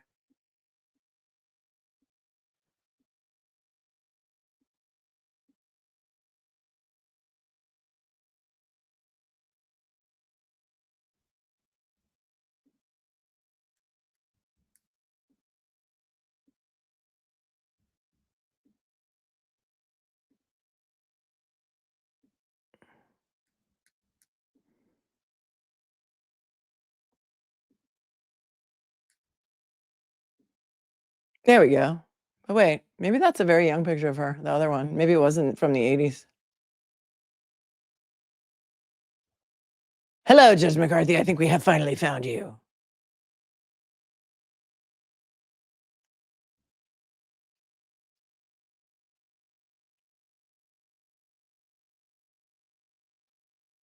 Okay. Oh, stop. Oh, well, I don't know if you guys didn't hear Lindsay Gattani's like Google extraction or something, or extraction on Twitter. And her Google searches have come up, and I got to go through there, I guess, and see if she was searching for me, because I know that she was coming after me on the cesspool at Twitter. Thank you, Mr. Reed's Paint Tape, for your very kind offer. That is super generous of you, and you're amazing. Thank you, Charissa, for also gifting a membership. Silver Swag became a member. Tracy says, so glad I caught your show. I was dying to hear more about the Aiden and Auntie Deb show. The FOMO is real. Jenny, thank you for the video. FKR 2424 says, sorry I'm late, and pays me $5 to apologize. And I'll absolutely, no worries at all. I'll excuse it. Carla Marie says, the judge is the whole freaking problem. Lisa says, my husband had a collapsed lung with fluid that had to be removed. He had a 6-month recovery before he could breathe well. This judge seems aggressive. Yeah, just a little, right? Rockshaw says, so if probation sends an email for violation, it would have 0 weight. Apparently, according to this judge, 0.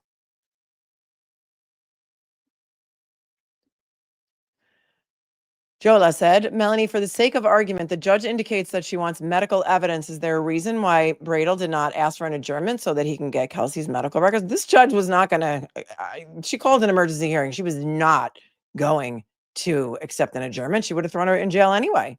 He tried to say something at the end and she cut him right off. It's not always easy to get an affidavit from a doctor because they're, doing surgery and stuff. And apparently this doctor, this judge probably wouldn't have accepted an affidavit anyway. She probably would want the doctor to come in and testify. But, who knows? He had a lot of things to say and she just they turned off the tape. They turned off the tape recorder. Boston Girl, do we know Kelsey's favorite color? We need boots on the ground. I don't know. I'll try and find out for you. If anybody in the chat knows Kelsey, we can find out her favorite color. How about red, white, and blue? She's a police officer. I don't know, but that's great. We do need boots on the ground. October 7th is the next hearing. I told you where it is. And you guys need a mission. You guys love it. A mess. You guys understand the assignment. You do. I know you do because you're amazing. Timely Manner said it should matter what he says, meaning the probation officer. He's seen it all from fakers. Yep. Mama Shi, thank you for your super chat. It's just as sickening with a broken heart. Roosevelt Media News said I had no idea that this kind of thing could be happening in the USA. What can we do to get this judge removed? I don't know that there's a lot that we can do because I don't even know if we have a standing to make a complaint against the judge. But, you know what happened in when we covered Ashley Benefield? Her attorney asked for letters to the court, not to talk about people who had, I don't know if the attorney asked for it. I don't know how you guys came up with the idea, but many of you sent letters to the judge before sentencing saying, listen, I was a victim of domestic violence and been through it and I believe her and stuff like that. And so, I don't know that this judge understands the severity of the injuries of a collapsed lung. I don't know what's going on, but this is outrageous. She doesn't like the Constitution because she basically was like, oh, really? Oh, the 8th Amendment? Oh, due process? Oh, cruel and unusual treatment? Oh, really? Cuff her.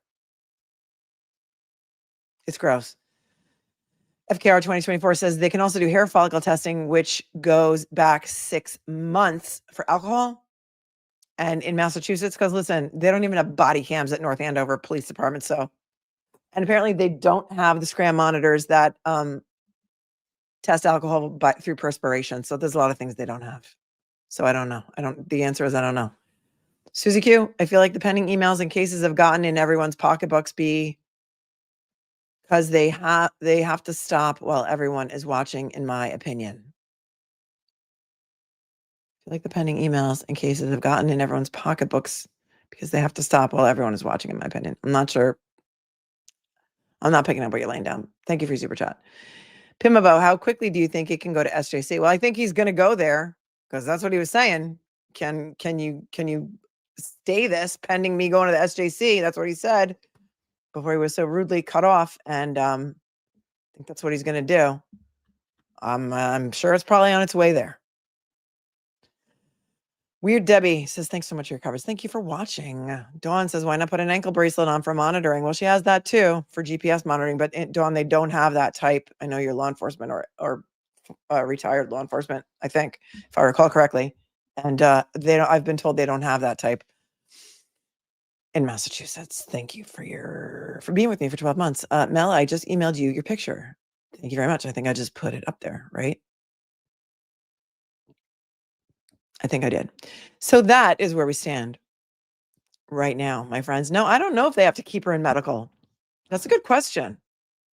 I don't know if they're keeping her in medical because she's still, I would imagine that she is still undergoing treatment.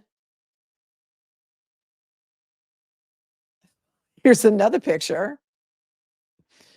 And this might be the best one of all so far. Hold on. Thanks, Carrie.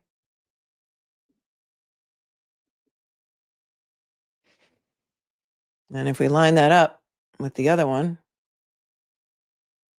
I think we're getting eventually there. Because you guys, you ain't got no quit. I know you. I know all of you. None of you ain't got no quit at all. And I think we've found our next mission from God. Should we choose to accept it? Do you want to accept it?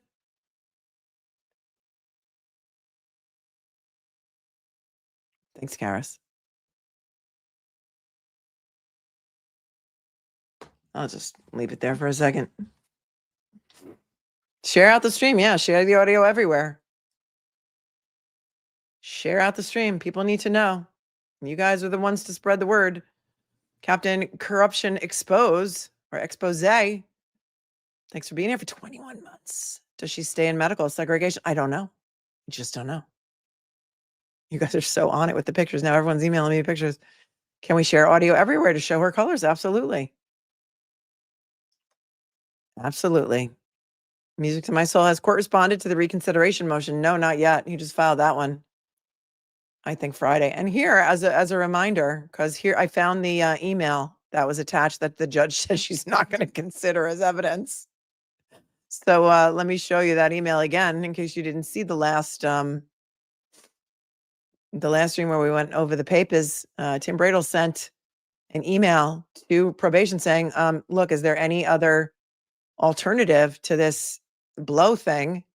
Any scram alternatives for people with asthma or COPD, right? COPD.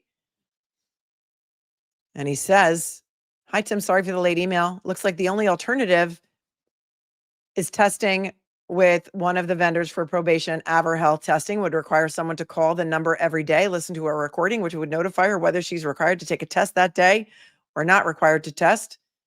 These are urine tests, not breath tests. So he's saying there is an alternative. And that is what Bradel was trying to get the judge to accept. And she was like, no, I'm not accepting it.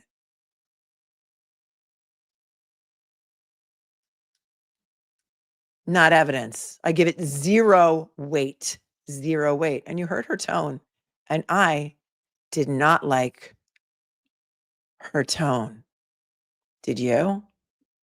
Hello.